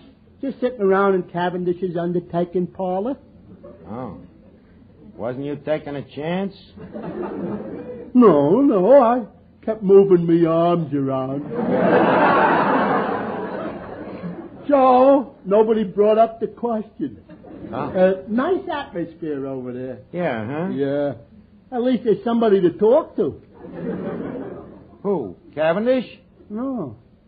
Oh. Finnegan, how come you hang around a place like that? Why not? Look at all the fun I had there last Tuesday. Fun at Cavendish's? Oh, yeah. It all started when I fell asleep in a back room. And I had such a delightful surprise when I woke up. You did, huh? Yeah. All my best friends was looking down at me. Well, why didn't you get up? With 8 pounds of gardenias on my chest? Believe me, Arch, it was a proud moment in my life. Why proud? For the first time, I was guest of honor at a party. Finnegan, are you sure that this was a party? Of course. The big crowd was there. Some guy was playing the organ. Everybody was formal, including me.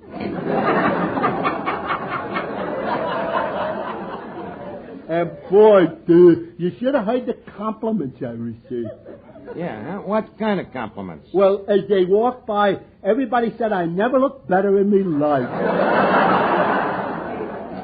Finnegan, are you quite sure that they was complimenting you? Well, sure. Why else would they take me for that ride in the country?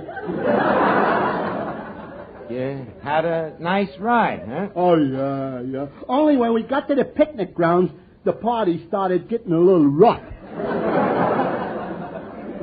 What do you mean? Well, I didn't mind when some practical joker threw me in a hole. And then started throwing dirt in my face. But when that guy reached in to yank off me tuxedo, that was going too far.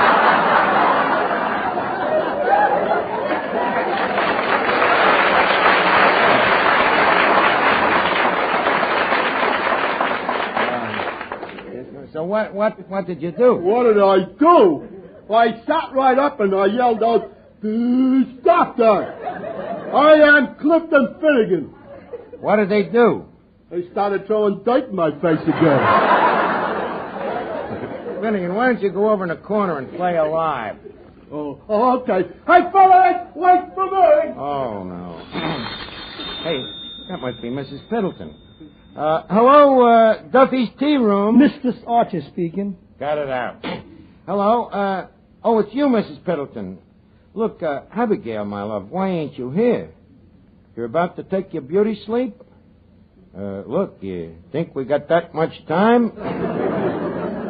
Well, I'm just bursting to ask a certain question, Abigail. Yes, is the $100,000 in cash or in bonds? Miss Duffy, please. What, Abigail? What should you wear tonight? Well, how about that gray hat? The one with the heavy veil. You wish I was more of a family man? Well, look, ain't it enough that there'll be you and me and the 100 G's? You got to have a family man, huh?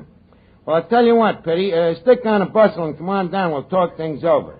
Swell. Hey, Fats, I'm an expectant husband. How about playing the wedding march? Your wedding march? Yeah. I'm in the money. Fats! That is not a wedding march. Now play something else.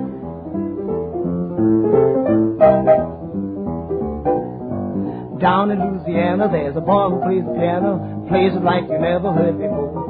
He's got a face round and mellow. When he laughs, he shakes like jello. Weighs around 244. And when he plays, it sounds swell.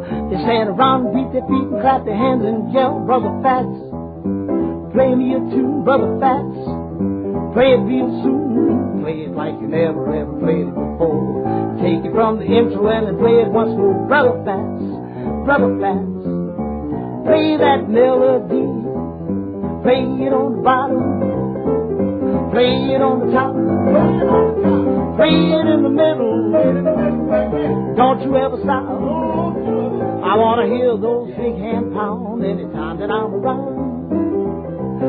Brother Fats, play me that tune, Brother Fats. Play it real soon. Play it like you never ever played it before. Take it from the intro and then play it once more. Brother Fats, Brother Fats. Play that melody. Play that melody.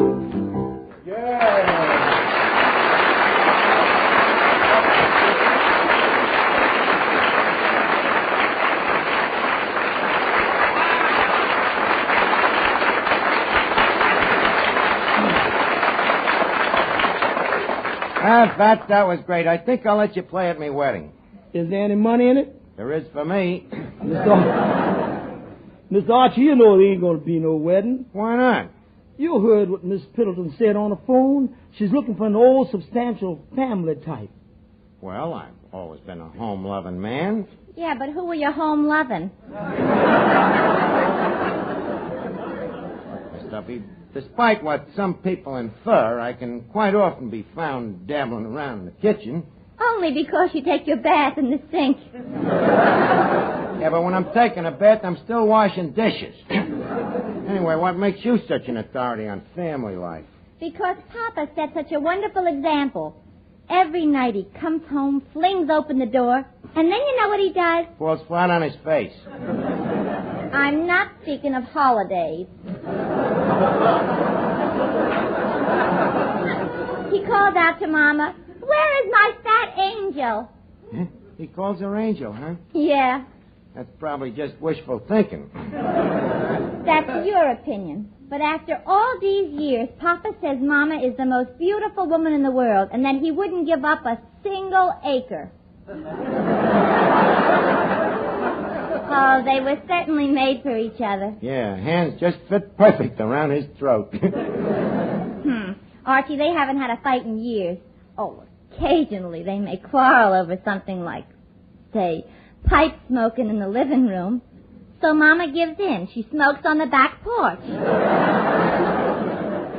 Well, I hope my bride will be more compatible. By the way, Finnegan. Yeah. Has Mrs. Piddleton showed up yet? Is she about 4 feet tall and wearing short pants? Certainly not. Oh, then in that case, your little nephew just come in. Oh, well, it is me little nephew, Morton. Morton, I guess you just couldn't stay away from your old Uncle Archie. Uncle Archie, I find you tedious, odious, despicable, and disreputable. Kids always love me. But, Morton, how come you ain't at school? Remember, Uncle, you did my homework for me? Yeah. That's why I'm not at school. Oh, well, make yourself to home, Morton. By the way, you remember Finnegan, don't you? Indubitably. Huh? Well, a lot of people have a bad memory for faces. I guess we'll have to make the introductions all over again. Morton, this is Clifton Finnegan. Delighted. Thanks. Glad to meet you, too. No. Pleased to make your acquaintance? No. Likewise, I'm sure. That's the one.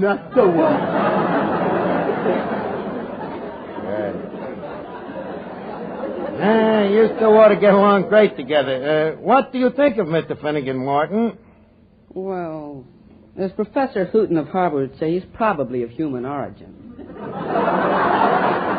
Oh, wait a minute, Morton. Don't go by what outsiders say. Finnegan, that was a compliment. Oh. Well, Morton, how's it feel to be back in the tavern? I can answer that by asking you a question. What? Did I see a snake just pull its head in that bottle? Or is it merely the airwick going down for the third time? Very clever, Morton. Too bad I ain't got a son like you. Now, wait a minute. Mrs. Piddleton wants a family, man. So? Morton, my son. What? Finnegan, meet me new son. Gee, Archie looks just like Morton. I am Morton. Oh, well, that explains your resemblance.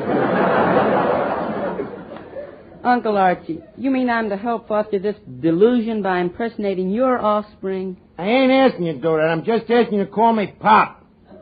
That's all. But what about Mrs. Piddleton? What about her? Won't she get wise that the kid is artificial? Not at all. I'll be honest with her. I'll just tell her the kid is a result of a distant marriage.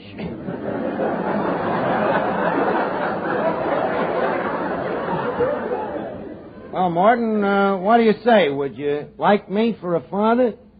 Well, in these days, I suppose you have to take what you can get.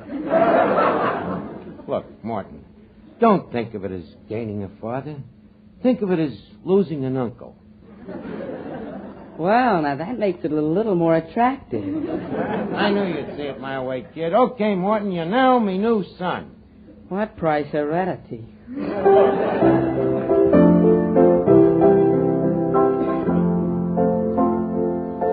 Look, Mr. Archie, you ain't gonna fool Mrs. Piddleton with that father stuff. What do you know about being a father? Well, I never raised no kids of my own, but what's the to it? When they're babies, you give them a bottle. When they're little kids, you give them a lollipop. And when they're in their teens, you give them ice cream. And when they're grown up, back to the bottle again.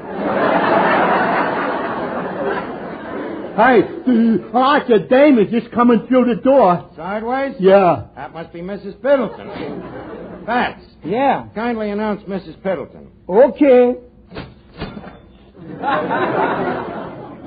Fats, don't be such a wise guy. Archie, you dear boy. Well, welcome to our tea room, Mrs. Piddleton. Or may I call you Abigail? Oh, please, no. Lover? Oh, no. Wife? Oh, no. Try a mother. Look, we'll save the name calling until after we're married, but I'm forgetting the jovialities here. First, Mrs. Piddleton, may I express me heartiest condolences on your late demented husband. Well, Archie, Hiram was a fine man, and no one can say he wasn't thoughtful enough. To die? Certainly not. I mean, he left me quite well off. Oh, but I'm finding out that even money has its worries. Abigail, leave me share your worries. Archie, I think it's a little too late for us. Years ago we should have met. Just think. We could have spent our time attending symphonies, going to the opera, enjoying chamber music, listening to lectures. Well, maybe it's just as well. A pace like that would have burned us out by now. Excuse me. Hello? Huh? Oh. Okay. Mrs. Piddleton, we got to get married right away. Well, who was that on the telephone? The finance company. Archie, are you only interested in me for my money? Oh, perish forbid. Now, come on, leave us hold hands here in the corner booth, and I'll show you. Fats, put out the lights. Okay. Thank you. Mm-hmm. My, Abigail, you look good in this light. Oh, dear boy, you're such a flatterer. Leave me hold your hand. My goodness, your hand is much smoother than I expected. Archie, you're holding my alligator bag.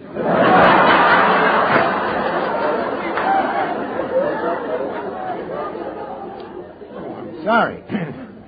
Tell me, Abigail, would it startle you if I was to suggest that we make a few advances? Whatever do you mean?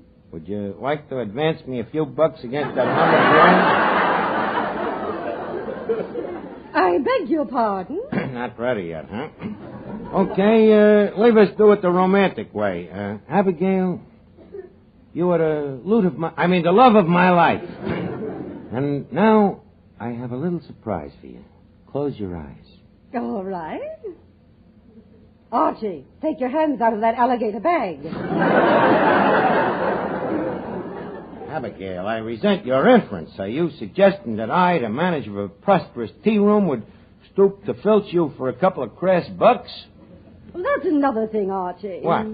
This tea room. What about it? You don't fool me a bit. In what respect? Well, tea rooms have lace curtains and dainty furniture and vases on the floor with flowers. Well, our vases used to hold flowers, too, but the tobacco juice killed them.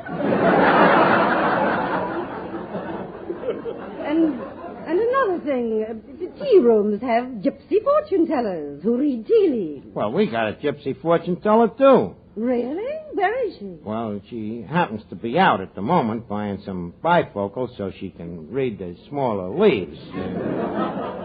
Well, speak of the devil, if it ain't Gertie the Gypsy. What? I am so glad you have returned, Gypsy fortune teller. Oh. I am the gypsy, and I know many things, for I walk by night. Gertie, please stick to the tea ladies. Never mind what you do by night.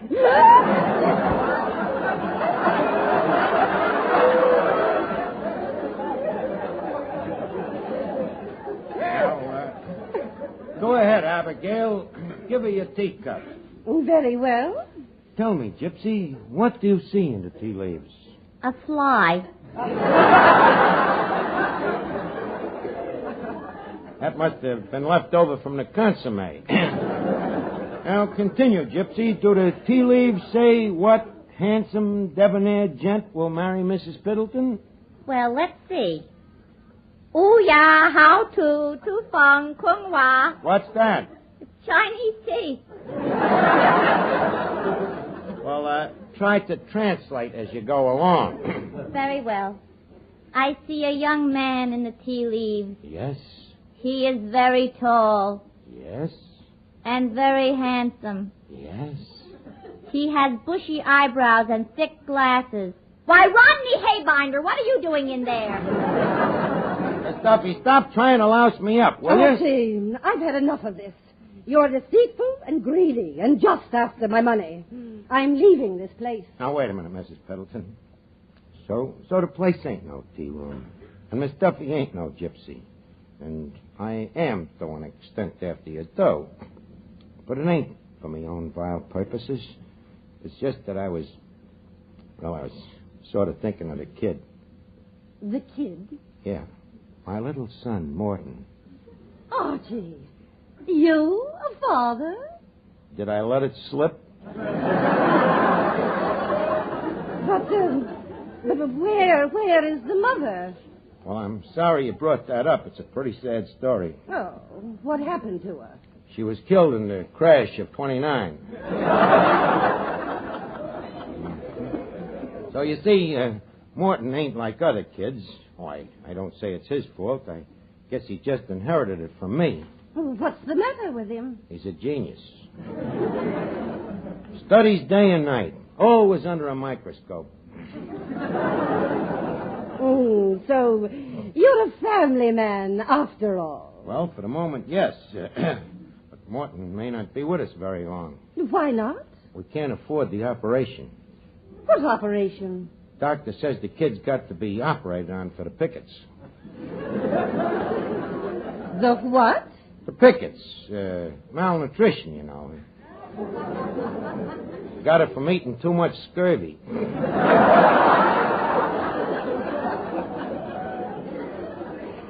And as I say, we ain't got the money for the operation. Well, if this is the case, perhaps I ought to reconsider. By the way, who is your doctor? Hey, doctor, let's see. What is his name again? I am the gypsy. Not you this time. The doctor is Dr. Slaughter. I'm expecting him any minute. Will you excuse me? Hey, Finnegan. Yeah. Finnegan, could you be an MD? An MD? Oh, sure. Good. What does it mean? In your case, it means mentally deficient.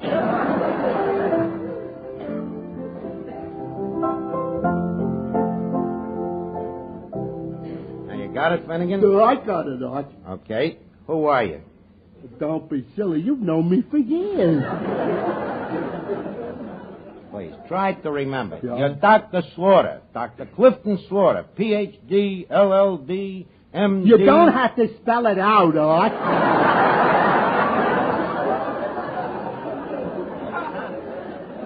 Well, I figured I'd be on the safe side. Now, what do you do first? I take out the kid's pulse. No. You don't take his pulse out. You just take them. Where? And a thermometer. Oh. Then you look through your stethoscope to see if he has any symptoms of cardiacs in his heart, see? Well, what if I find a couple, Arch? Well, then you simply say this boy has angina pectoris. In other words, the white corpuscles is eating the red corpuscles. Look, Arch, this is an awful lot to remember. Couldn't we just break the kid's arm? Don't louse me up again. Well, don't worry, Arch. Just depend on me. I won't let you down. Promise? Promise. Man to beast? Man to beast. Oh, Morton. Yes, Uncle Archie. Uncle Archie. No, Pop. Okay, Pop. All right. Now, remember, you act like you're anemic, see? Anemic? Yeah, you can't remember a thing. I don't want you to tip your mitt. Mrs. Piddleton. Yes, Mrs. Piddleton, I would like you to meet my son, and I hope the future heir to our fortune. Hello, Mrs. Piddleton. My, what a fine young man. And where were you born? Chicago? New York. New York. Chicago. In 2 cities? His mother was traveling at the time. I see. And how old is he? 10. 12. 10. And how do you explain that? He lost 2 years changing schools. Yep, Mrs. Piddleton, that's the story. I've been both father and mother to this little trike. Sending him through school. Massaging his little brain before examinations. Washing his little pantaloons by candlelight. Morton, you should be very proud of your father. I am of my father, but that jerk. Mrs. Spillane, you see, no memory. Suspicious anemia, Asia. I think we'd better have the doctor look at him right away. Calling Dr. Slaughter. Calling Dr. Slaughter. Calling Dr. Slaughter. Finnegan, that's you. Oh, sorry. I am Dr. Slaughter. Well, glad to see you again, Doc. You just got here in the nick of time. Yeah, she looks terrible. Finnegan, the patient is Morton over there. Well, in that case, let me take out my thermometer. Just a minute, Doctor. That is a stethoscope. No wonder it won't fit in his mouth. Look, Doc, what do you want the kid to do? You want him to stick out his tongue? Why, is he mad at me? Archie, what's the matter with this doctor? Well, he's a little dizzy. He spent the last 6 months testing cigarettes.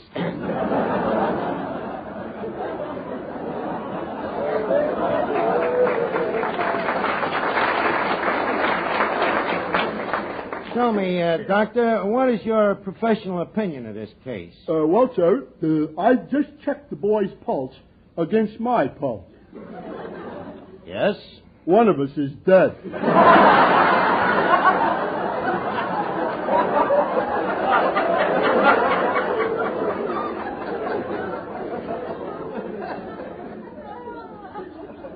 Doctor, you mean... Yes, sir. An immediate operation under Rita.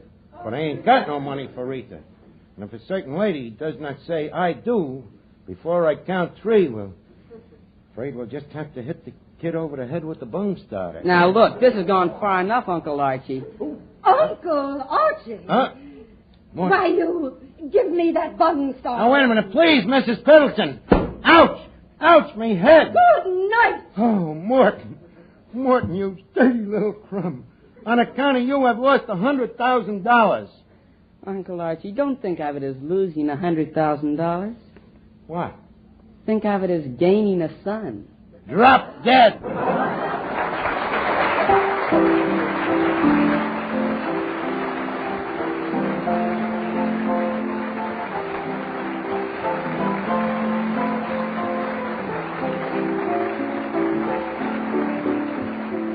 Listen again next week, friends, to Duffy's Tavern, transcribed by NBC.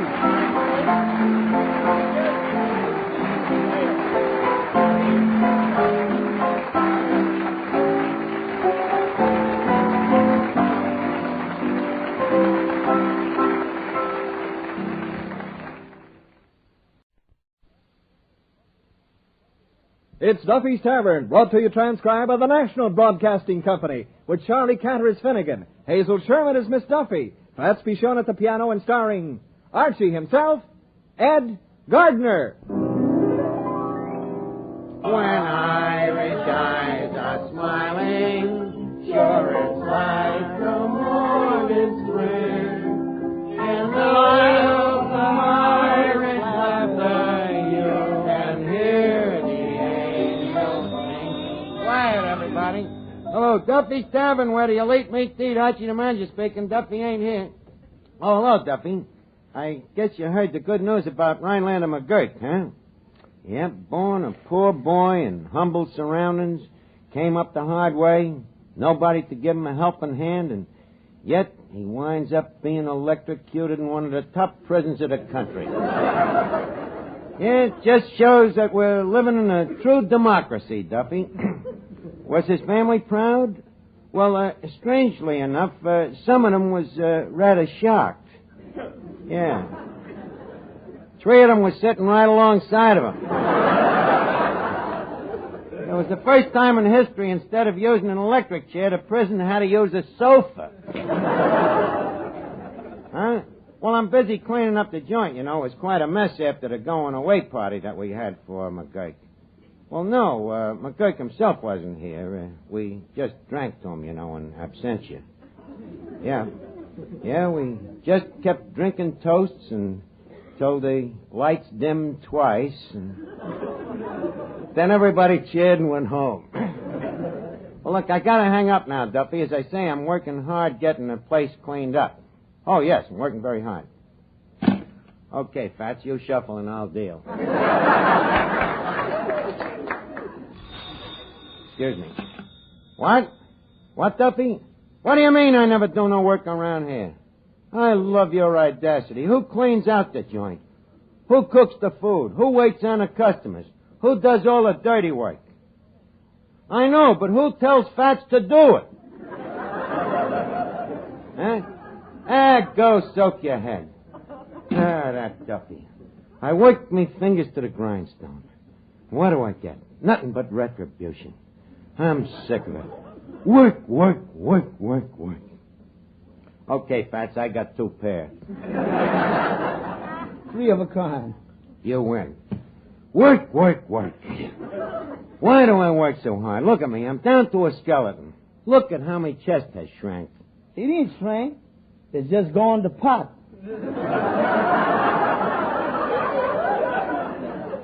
Look, it just happens that I'm wearing a fat apron. Mr. Archie, if people lost weight waking... Yeah? You'd look like Man Mountain Dean. Just a minute. Are you inferring that I ain't laborious? I'm only saying you spend so much time watching the clock that when we went off daylight savings, you had to set your eyes back 1 hour.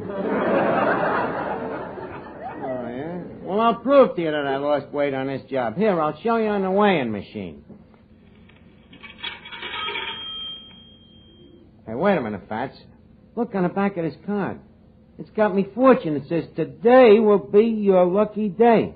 Mr. Archie, you ain't going to believe that little card. Oh, no? See? Me luck has started already. Look, I got me penny back. What's so lucky about that? I put in a slug. Yes, sir, Fats. There's a time in the affairs of the tide of men when the flood of the gate leads on to fortune. And, excuse me. Probably the Irish sweepstake going. Just hope I don't get nervous in the newsreels. The Irish, Hello, Faith and Begara. Huh? Who's this? Oh. Who is it? Chin Lee. You know, from the laundry. Tell me, what can I do for you, CL? What? Well, that's swell. Okay, well, I'll be seeing you, Flathan Bliglara. More good luck? Yep, it's uncanny, Fats. The laundry lost me shirt. That is good luck. Yeah, so instead of a shirt, Chin Lee's going to give me 25 cents in cash. 25 cents for a shirt? I told him I bought it new. Yes, sir, that fortune-telling card was right. Ain't it a funny thing the way some days is lucky and other days is jinxes? Like the time that Tim Hannigan walked under that ladder. Bad luck? Bad. That's the day that Tim Hannigan walked under that ladder. He was young, healthy, strong, full of life. And then? 3 days later, they found him married. And look at Rhinelander McGurk. You mean the guy that was electrocuted? Yeah, even he had a touch of bad luck. Hello. Oh, hello, Finnegan. How are you? Oh, I'm busy working, Busy working? Oh, dear. Yeah. I got a job for the holidays running the elevator at Macy's. Well, you're running the elevator, and how come you're here? I've been grounded. Yeah. Too bad. What happened? Your brain leak at high altitude? Oh, no, it's all because of a slight misunderstanding. Misunderstanding, huh? Yeah, you see, I thought Macy's had 2 basements. But they haven't. They have now.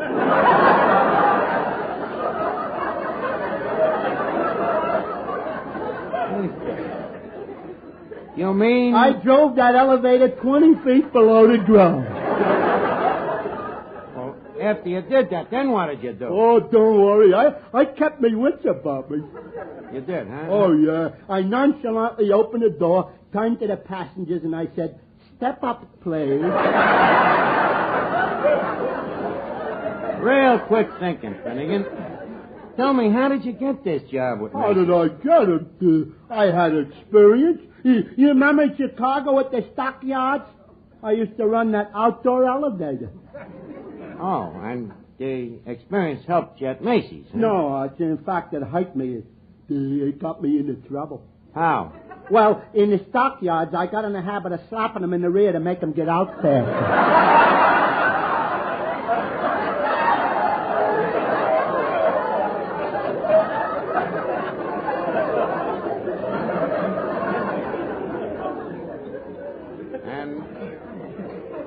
And you did the same thing at Macy's? Yeah. Except that I was politer. You was politer, huh? Yeah. At Macy's, you wear gloves.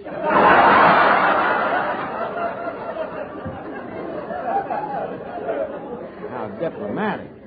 Well, how do you like the job, Arch? Oh, it's all right.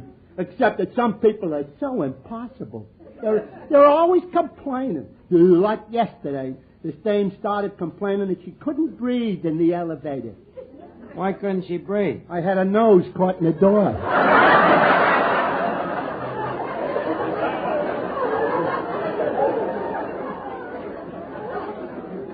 Well, didn't she tell you that her nose was caught in the door? Yeah, but I thought she always talked that way.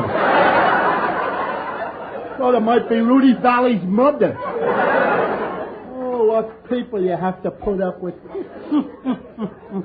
Oh, it's what? Today another dame comes in and she says, "Operator, I'd like to change this skirt." So I says, "Not in my elevator, you don't."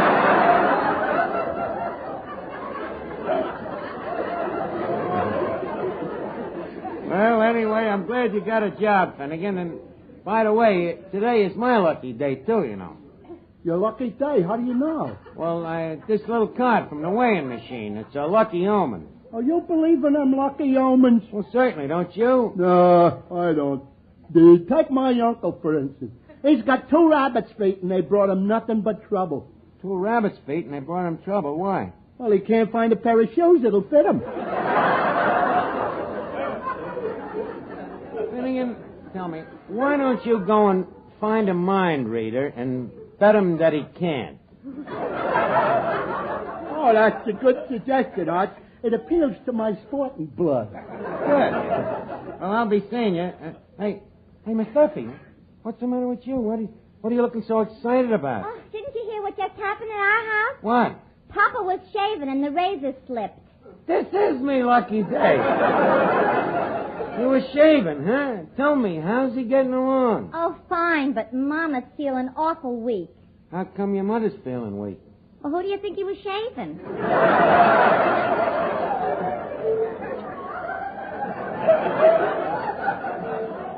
Well, maybe I ain't so lucky after all. What do you mean? Well, one of them weighing machine cards, says that today is going to be my lucky day. Oh, those weighing machine cards. I got on a scale the other day, and you know what the card said?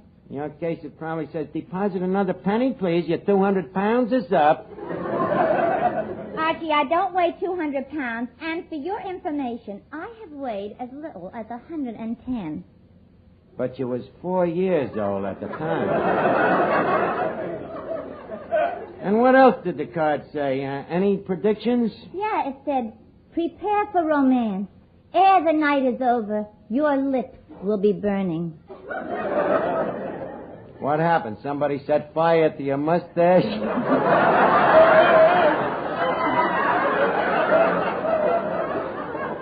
Certainly not. That's why I don't believe in those cards. Before the night was over, Rodney Haybinder had proposed. Well? To the girl next door. Well, at least you was close. I should have suspected it those nights when the 3 of us were sitting in the hammock. Why? His feet were always in my lap. I thought I should take what I could get. Yeah, I see. Oh, Mr. Archie. Yeah, Fats? Special delivery letter for you. Let me have it. Hey, it's from Sing Sing. It's from Rhineland and McGee. How do you know?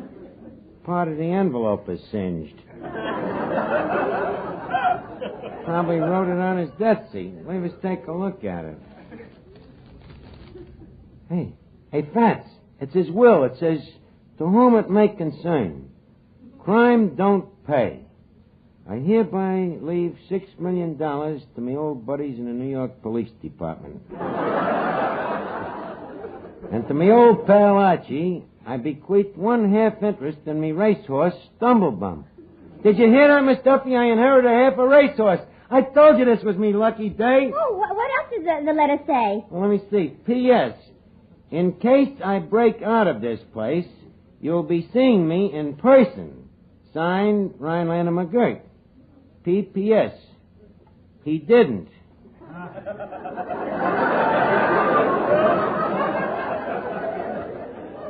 You won't.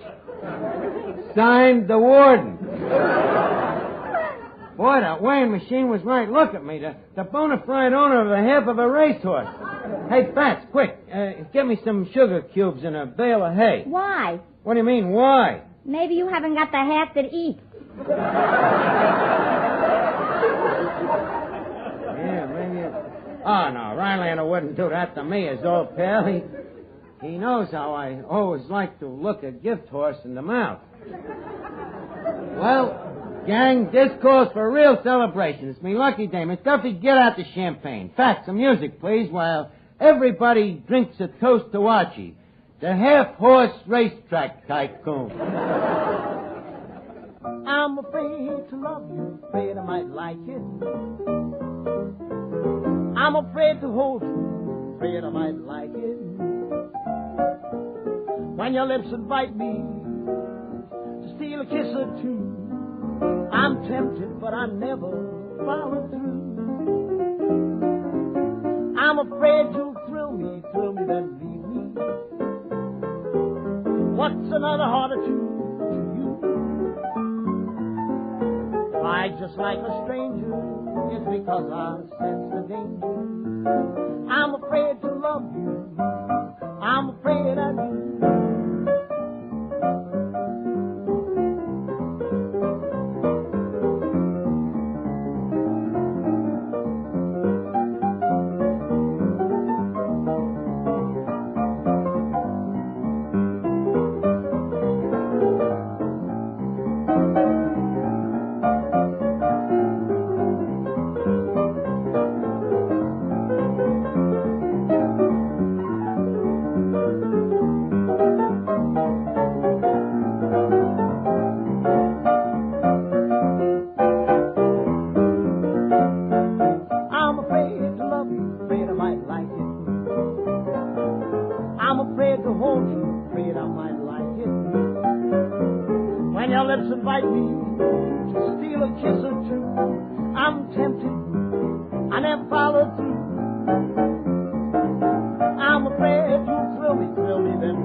Half of that horse.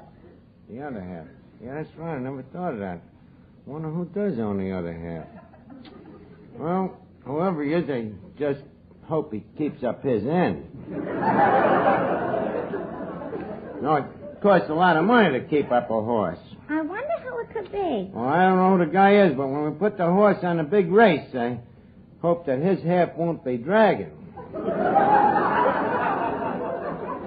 Mr. Archie, do you know anything about horse racing? Are you kidding? Fats, I was born with the smell of a saddle. And horse flesh in my veins. I learned to ride when I was a kid, only 5 years old. And in fact, the rest of the kids in the neighborhood used to call me Archie the Jock. How do you spell that? What do you mean, how do you spell it? They spelled it Jokey, jockey. Yes, sir. Day after day, I used to race my own little pony. Hour after hour, I'd sit in the saddle till me little pants was worn thin. Did you ever win? Well, not every time, but I always manage to show. But what am I doing wasting me words here? I better get me stable organized. Finnegan. Yeah. Are you a lover of horse flesh? Well, frankly, Arch, I prefer salami.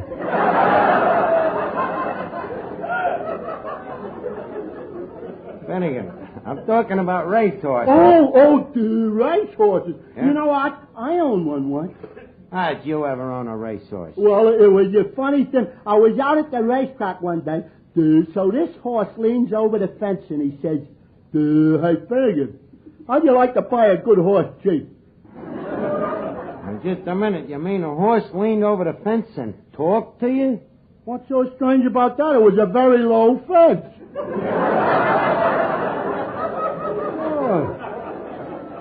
Boy, you know, he sure was a fast horse. Fast horse, huh? Was you the jockey? No, the jockey was my sister. Your sister? Where did your sister ever learn to ride a horse? Oh, you know that racetrack down in Florida? The race in Florida? Widener Handicap? Archie, at Widener all over.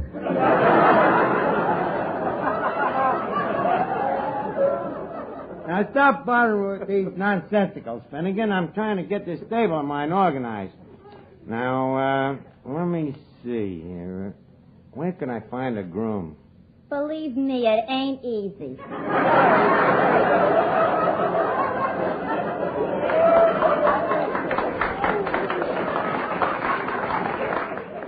I believe you. But I happen to be talking about a groom for me racehorse. Oh. By the way, Archie, you know, after the race, they always have a pretty girl standing in the winner's circle. Mm-hmm. So? Well, maybe if your horse wins, I could stand next to him. Yeah, but how would the judges know which neck to hang the wreath on?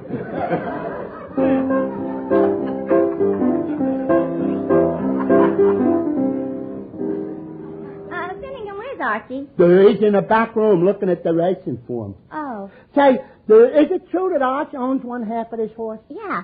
And some other guy owns the other half? Well, that's right. Well, what part does the horse own? I guess no part. This sort of thing couldn't happen if Abraham Lincoln was alive. Hello, Duffy's Tavern. Oh, it's you, Papa. Where's Lame Brain? He's in the back room looking at the racing form. What, Papa? Oh, well, that's nice. You're sending over 300 pounds of beef? All right. We'll put it in the icebox. Finnegan, fast. Yeah. Papa's sending over 300 pounds of beef for a party in the memory of his dear friend Rhinelander McGurk. When it gets here, put it right in the icebox, will you? Gee, that's nice of Mr. Duffy. 300 pounds of beef. By the way... What? You sure he ain't sending over your mother? That's for your information. Mama only weighs 298. She lost 15 pounds last summer up in Saratoga. Okay, Miss Duffy. We'll put the side of beef in the icebox, eh? Now, let me look at this racing. Wait till Archie finds out about this. Shall we bring it through the back door or the front door? Huh? Well, what do you know? They're surprising me. They're bringing me little horse to the tavern. But suppose it's too big to get through the doors. Well, there's only one thing to do. What? We can slice one piece off of one side. These butchers. Slicing a piece off my poor little horse. I got a better idea. What's that? Why don't we saw it right down the middle? The fiends. No. I think we should leave it in one piece. At least Finnegan loves horses. And then barbecue it.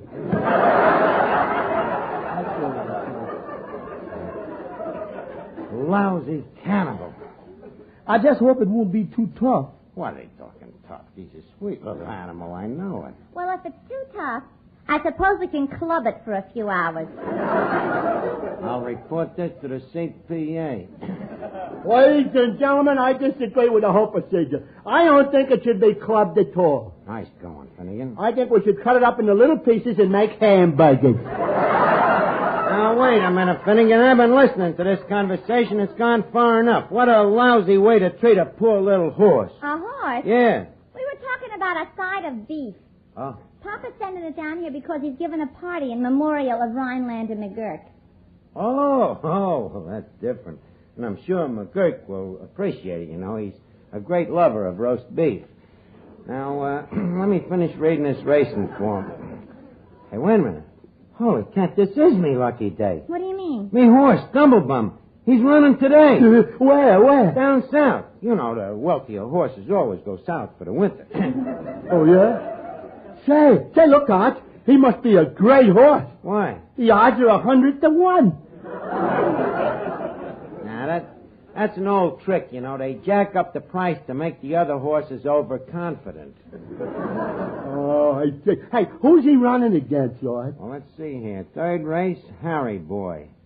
Slow starter, but can win. Susie Q. Startled the clockers at Pimlico. Great in the stretch. Whirlwind. Never looked in better shape. Won last 6 starts. Knockout drop. Cinched to win on dry track. And Stumblebum. What's it say about him? Good to his mother. I thought this was your lucky day. It still is. Finnegan, here's $2. I want you to go down to Lefty's pool room and put it on me horse. Arch, what would a horse be doing in a pool room? The horse ain't in the pool room. The bookie's in the pool room. Now get going. But I... Come on, get in your stirrup. I just want to see if I got it straight. Okay. I go down to Lefty's and shoot a game of pool with a horse named Get in Your Stirrups. No, Finnegan. Bet $2 on a horse called Stumblebum. Oh, that horse that you own half of. Yeah, put $2 on his nose. Suppose you own the other half. Okay, put $2 on that, too. Maybe he'll back in.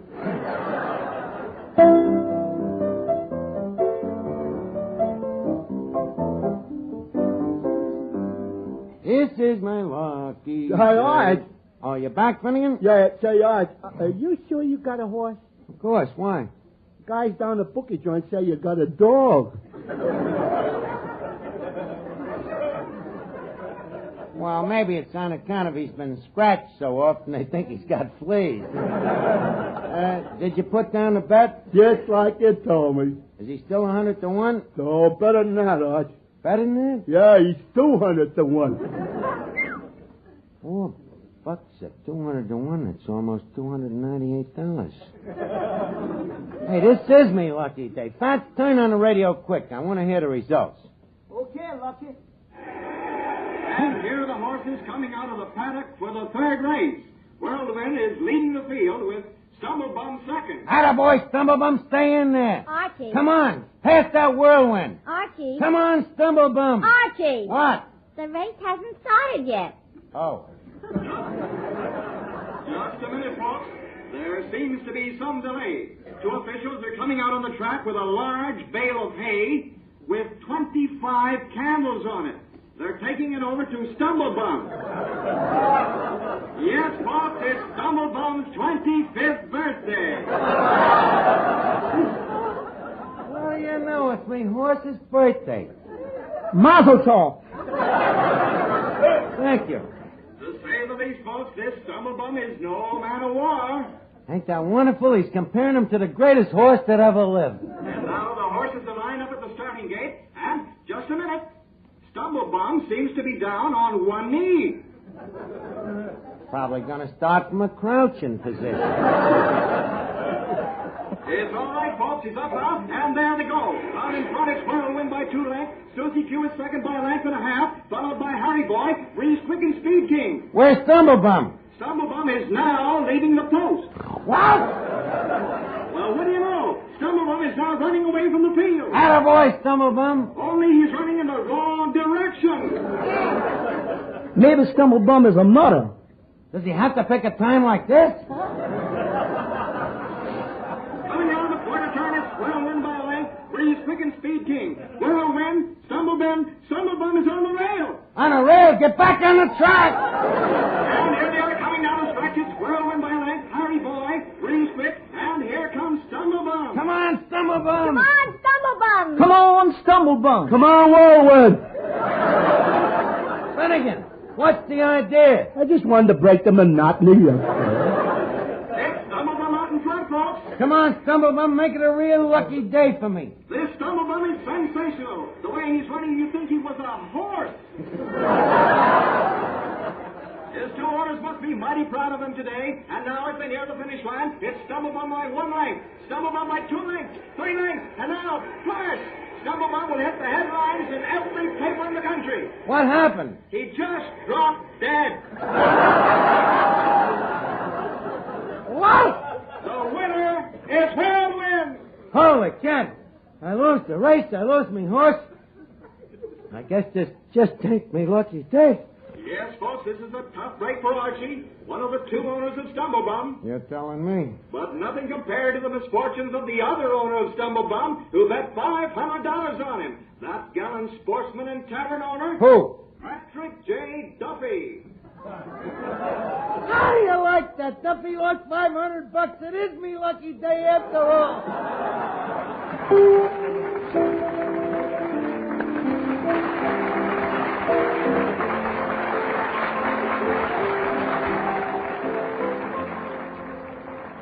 Listen again next week, friends, to Duffy's Tavern, transcribed by NBC.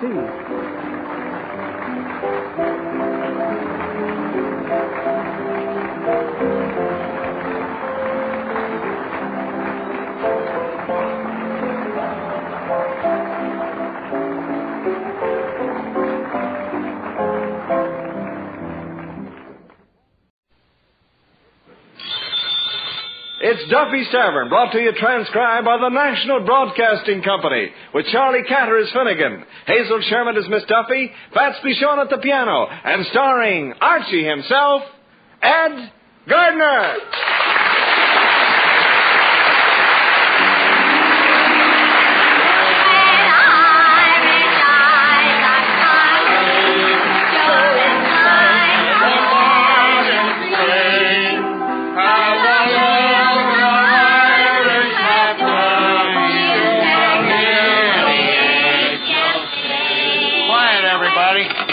Hello, Duffy's Tavern, where the elite meat to eat. Archie the manager speaking. Duffy ain't here.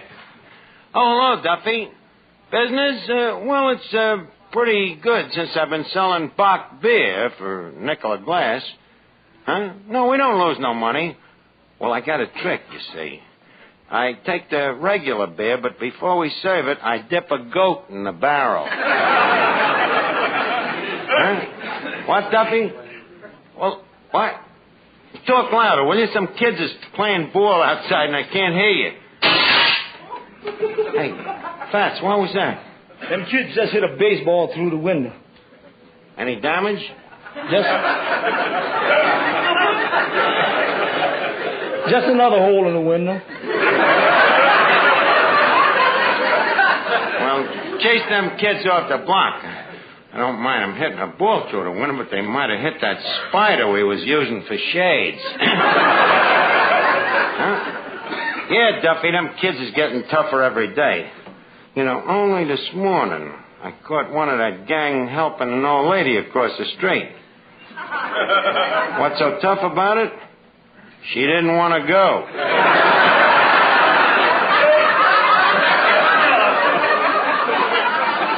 Look, I'll call you back later, Duffy. Fats, did you get rid of them kids? Yeah, I tricked them. You tricked them? How? I asked them why they wasn't down at the schoolhouse watching the fire.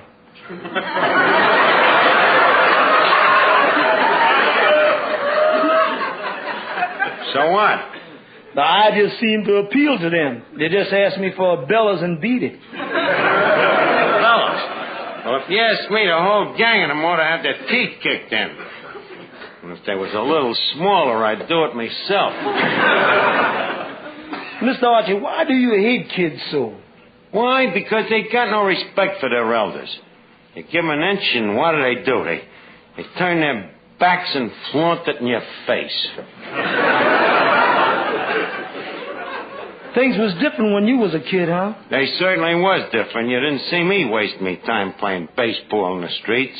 How did you waste it?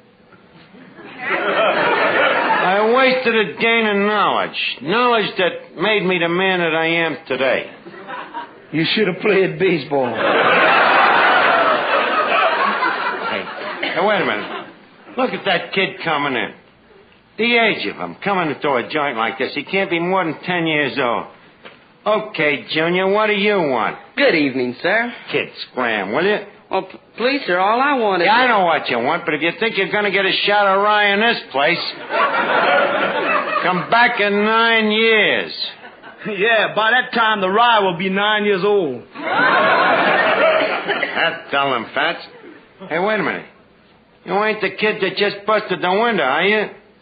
Sir, you misunderstand. I merely came in to ask you if you'd be interested in a book I'm selling. A book you're selling? What book? The Pocket Encyclopedia of Useful Knowledge. Useful knowledge. Look, kid, it happens I was educated at Harvard. I don't have to have no knowledge. I got all that I need. Oh, but, sir, this book has answers to hundreds of questions that I'll wager you don't know. Oh, yeah? Like Viz. Well, for instance, how long does it take light to travel from the sun to the earth?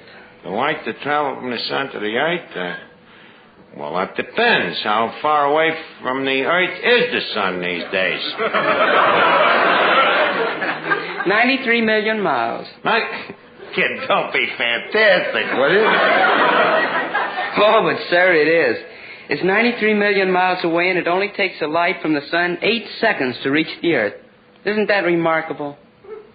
What's remarkable?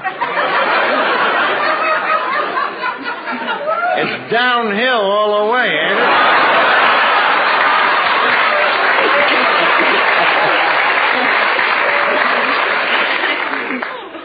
What else is in that book? Well, here's another question. What are the equinoxes? The equinoxes? Come on, kid, give me a hard one.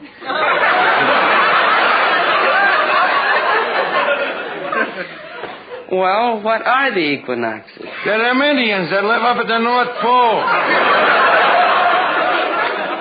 Do I happen to be correct? Mister, I think you better buy the book. Look, kid, come here and feel this muscle. Now, don't infer me that I'm stupid or I'll bat you right in the kissing. Now, hit me with another question and I'll prove it to you. Very well. How high is Mount Everest? Mount Everest. All the way to the top?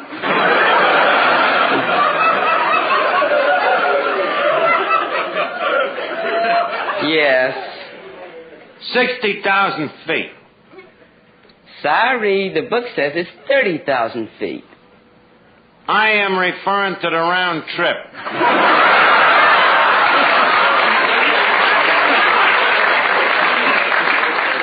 You think I'm going to get stuck on the top of Mount Everest? Don't tell me about Mount Everest, kid. A friend of mine happened to build it.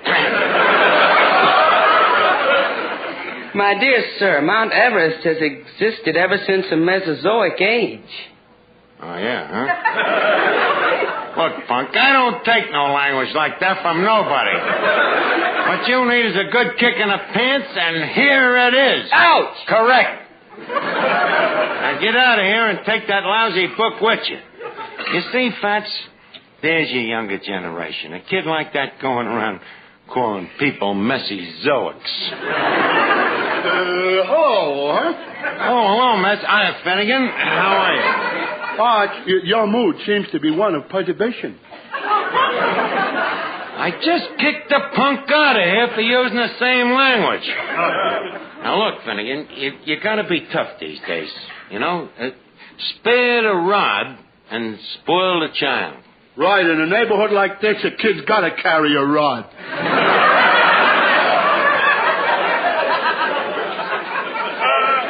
You ain't understanding me. What I'm talking about is this present generation. I just don't understand them, Finnegan. You know, when you and me was kids and we played baseball together, did you ever see me knock a baseball through a window? Oh, never, Arch. You're darn right. No, you was the one that always struck out.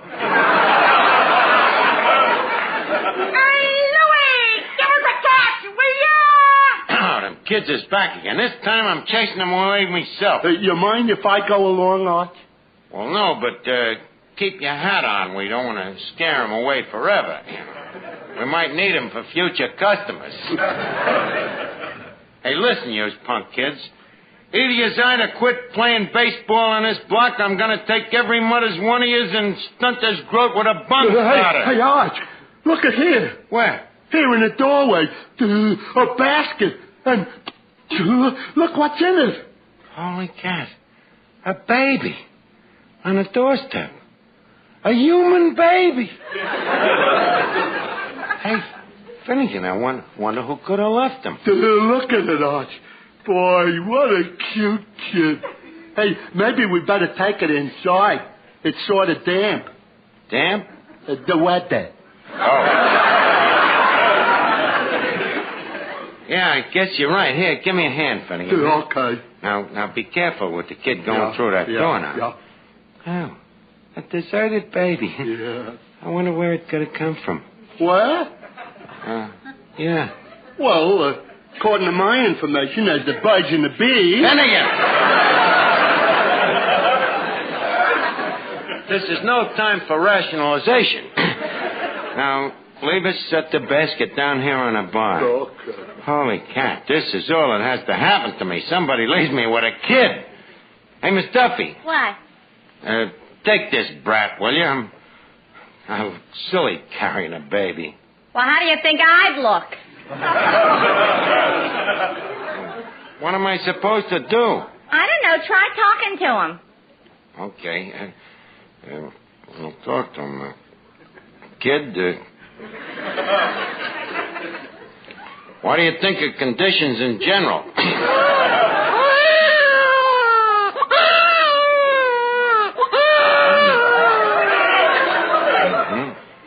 A Republican. I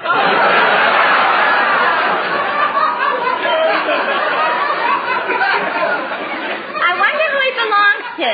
I wonder. Well, let me take a look at it. Let's see.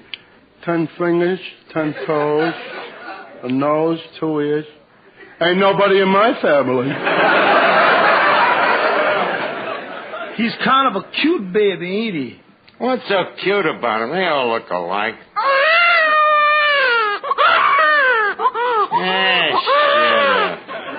Maybe he's thirsty. Yeah, maybe you're right. The kid probably needs a drink. Finnegan, put down that scotch. Fats, draw a jigger of milk. 1 milk coming up. Arch, maybe he's hungry. You want me to get him a bowl of chili? Look, Finnegan, get him anything. Just shut him up. Let's give him a rattle. A rattle? Well, where are we going to get a rattle? Well, hey, Arch, you can have mine.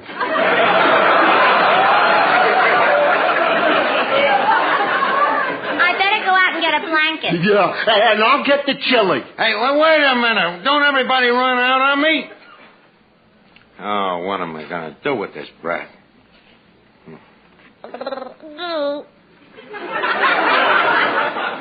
Me, of all people, left with a kid. Kid, will you stop trying to be cute? All right, they're going to get you milk in a second. Oh, here it is. So, that make you feel better, huh? Hey, you got a dimple, ain't you? Come here, kid. Get you good. Hey, let go of my finger. Hey, what a grip you got. A kid with your strength, you'd think I was really your father. Oh. Look, kid, don't tell nobody I told you, but I think you're kind of cute.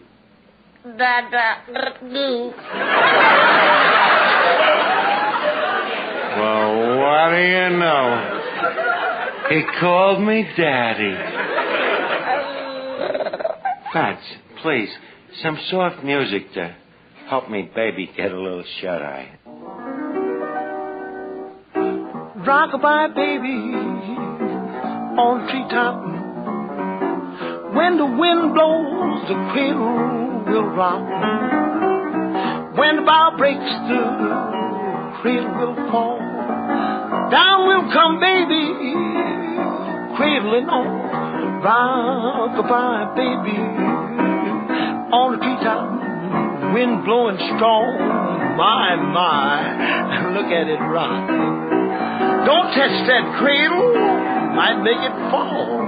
No, here comes cradle, baby, you know.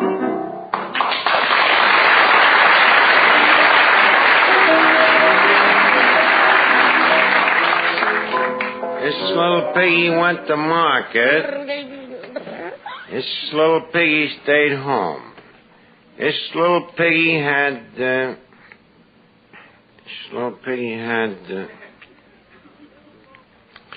Little Bo Peep. She lost her sheep.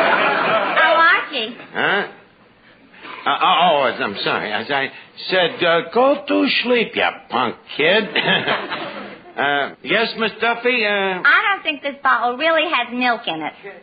You don't think it has milk in it, huh? Why? It's marked 90 proof. No milk. Well, the baby's he's got to go back where he come from. Can't stand the sight of kids, huh? You know very well I hate them. Okay. By the way. Yeah? That third little piggy had roast beef. Oh,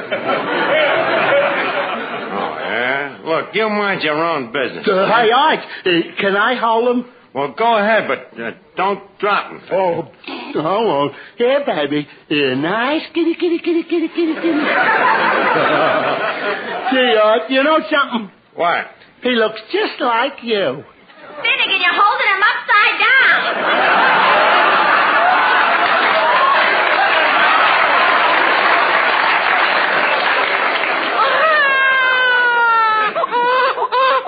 Mr. Archie.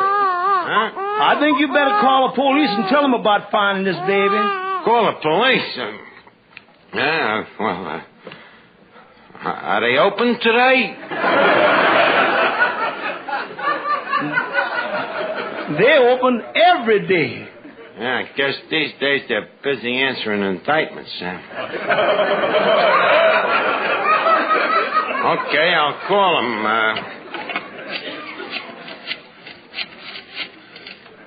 Hello, police department? Lost and Foundling division, please. Huh? Me trouble? Well, I suddenly seem to find myself with child. What you might call an off-the-cuff baby. Yeah, so if you'd like to send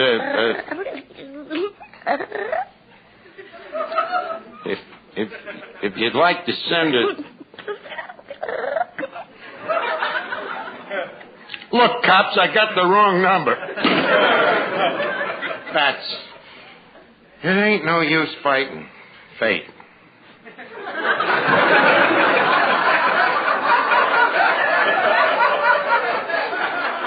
You mean... Have a cigar. I've just became a father.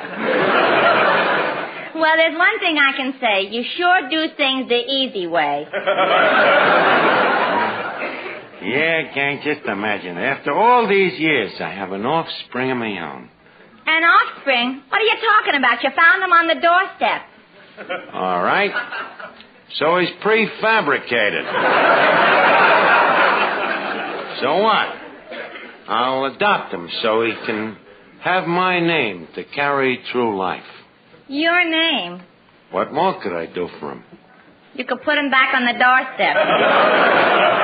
No, sir, he stays here. Fate has fickled its finger at me. You mean you're going to raise this kid? Yep, that's it'll be wonderful. Just think of it, the joy of watching him as he takes his first steps, you know, the thrill of sending him off to kindergarten, the pride of watching him make his first pass at a dame. Handing him down some of me knowledge, you know, practical things like how to pluck a chicken, how to chalk a pool cue. I'll take him to the museum, the art gallery, the burlesque. The burlesque? I gotta have some fun, too. Yeah, I can see it like it was tomorrow. Graduation day. The choir is singing as the organ plays softly. And all eyes is on me little boy as the dean shakes his hand and he says, "Congratulations, Archie Jr. Here is your sheepskin union card." Union card? Certainly, union card. After spending 4 years in college, I want the kid to make a decent living.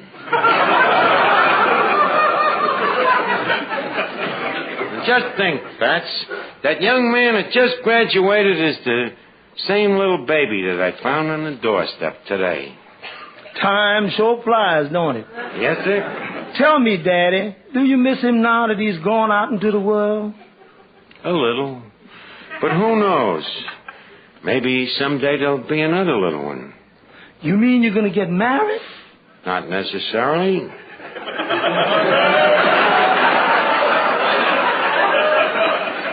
Fats, there's other doorsteps. Oh, boy, that kid sure squawks a lot. So what? Maybe he does squawk, but he's my son and I wouldn't change him for anything. Maybe if you change him, he'd stop crying. I see what you mean. Let's see now. What can I use for a diaper?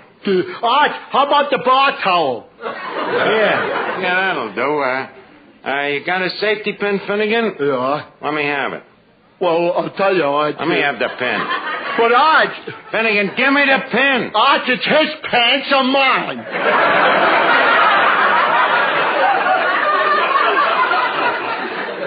Okay, sit down and give me the pen. Thanks. Now, first we take the pen and I guess we better desanitize it. With babies, you gotta sterile up everything. Gotta kill the germs. Fats, take this safety pin and dip it in the bar rye. Kill germs? With our bar rye? 8 to 5, it don't even stun them. Archie, why don't you let me handle this? Look, Miss Duffy, I happen to be the father of this child, thank you. But that don't mean that you know how to put a diaper on him. What's there to it? It's just like setting a table. Now, here we are. Now, first we lay out the diaper. That's the tablecloth. Then where you serve the entree, we place the baby.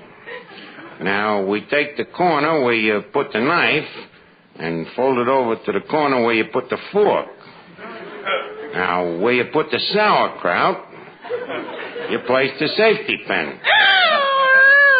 What's wrong? I think the sauerkraut stuck him in the entree.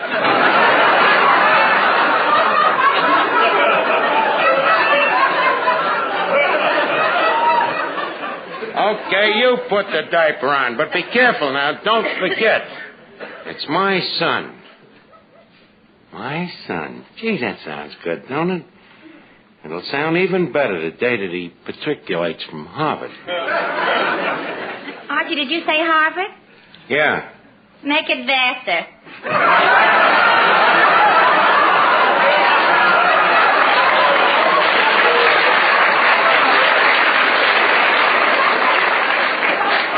Duffy, you mean to say that my son is a girl? That's right. But it can't be. Hey. Yeah. Yeah, you're right. It's wearing a pink ribbon. Art, is it really a girl? Yeah. Well, how do you like that? I'm an ant. Well, congratulations, Arch. Thank you. Good evening, Archie, me boy. Oh, hello, Officer Clancy. Say, now what's this lying on the bar? Oh, it's a baby. What did you think it was? Well, I thought for a minute that Herbie the Midget had passed out again. Now, where did the baby come from? I found it on a doorstep. So you found it on the doorstep. Well, now, just a minute, Archie. That's Mrs. Rogers' baby. She gave it to Johnny McGarrity to look after, and he started playing baseball instead. Aye, sure, and she'd be glad to have her baby back.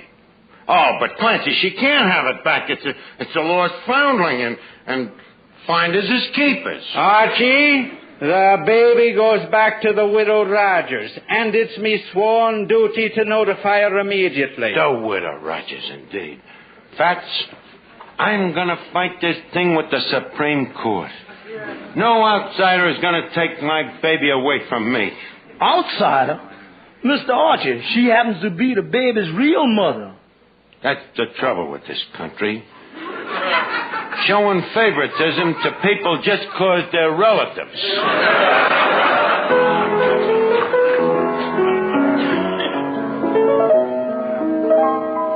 That's the audacity of that widow gonna come down here to take me baby. After all I've gone through for that kid.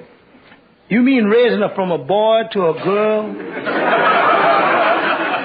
Well, all I say is that Mrs. Rogers ain't going to get away with it. There are certain laws in this state. Oh, dear. A father's work is never done.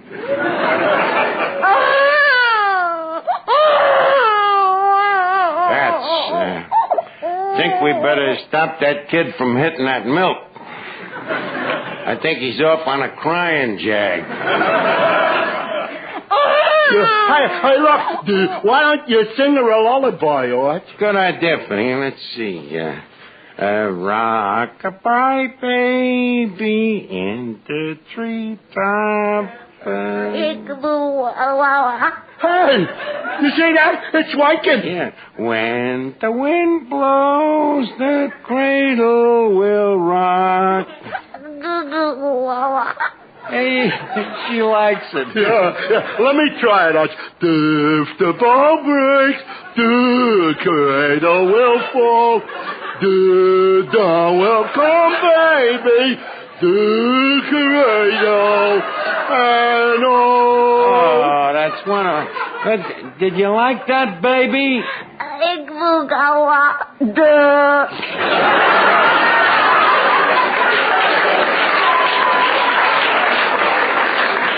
Brilliant. I don't think you better sing to the baby no more. Oh, my baby. This must be the baby's mother. Oh, my baby, my own little baby. Her baby. Oh, how can I ever thank you for finding my child? Now, look, sister, if you think... Hey. What's the matter? You're beautiful. Oh, thank you. I do hope the baby hasn't been a bother. Au contraire. By the by, Officer Clancy tells me that you was the widow, and I'm sorry to hear of your husband's untimely death. May I share your beaverment? Well, to tell you the truth, it was never a very happy marriage. No, huh? I'm afraid my husband only married me for my money. The beast.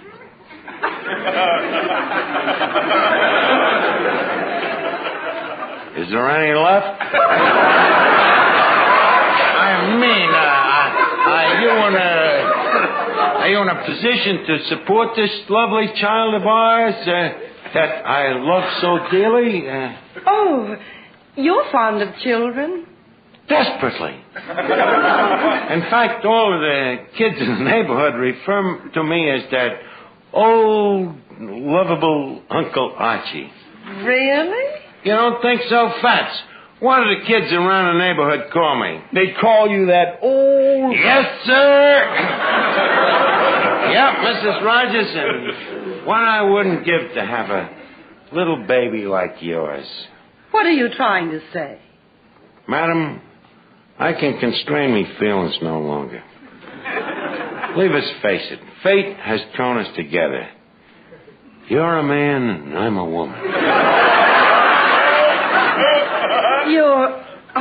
Aren't you a little mixed up? In the heat of passion, who's grammatical? All I can say that it's kismet. Oh, God.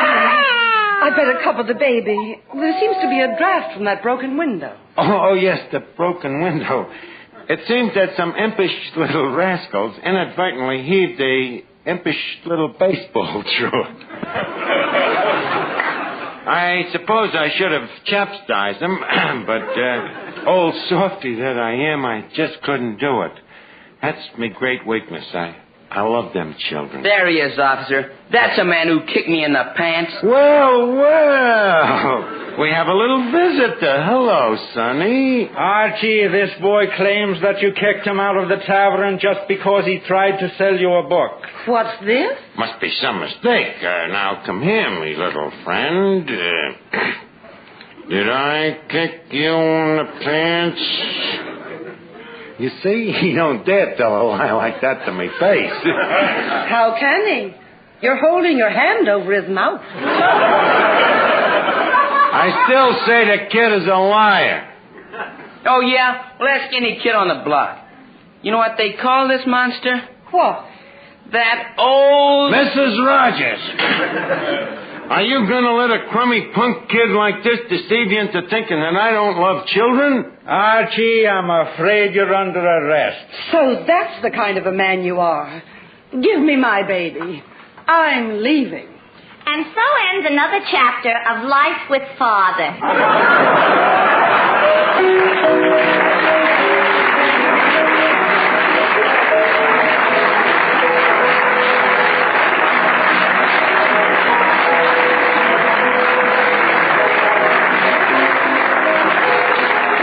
Listen again next week, friends, to Duffy's Tavern, transcribed by NBC.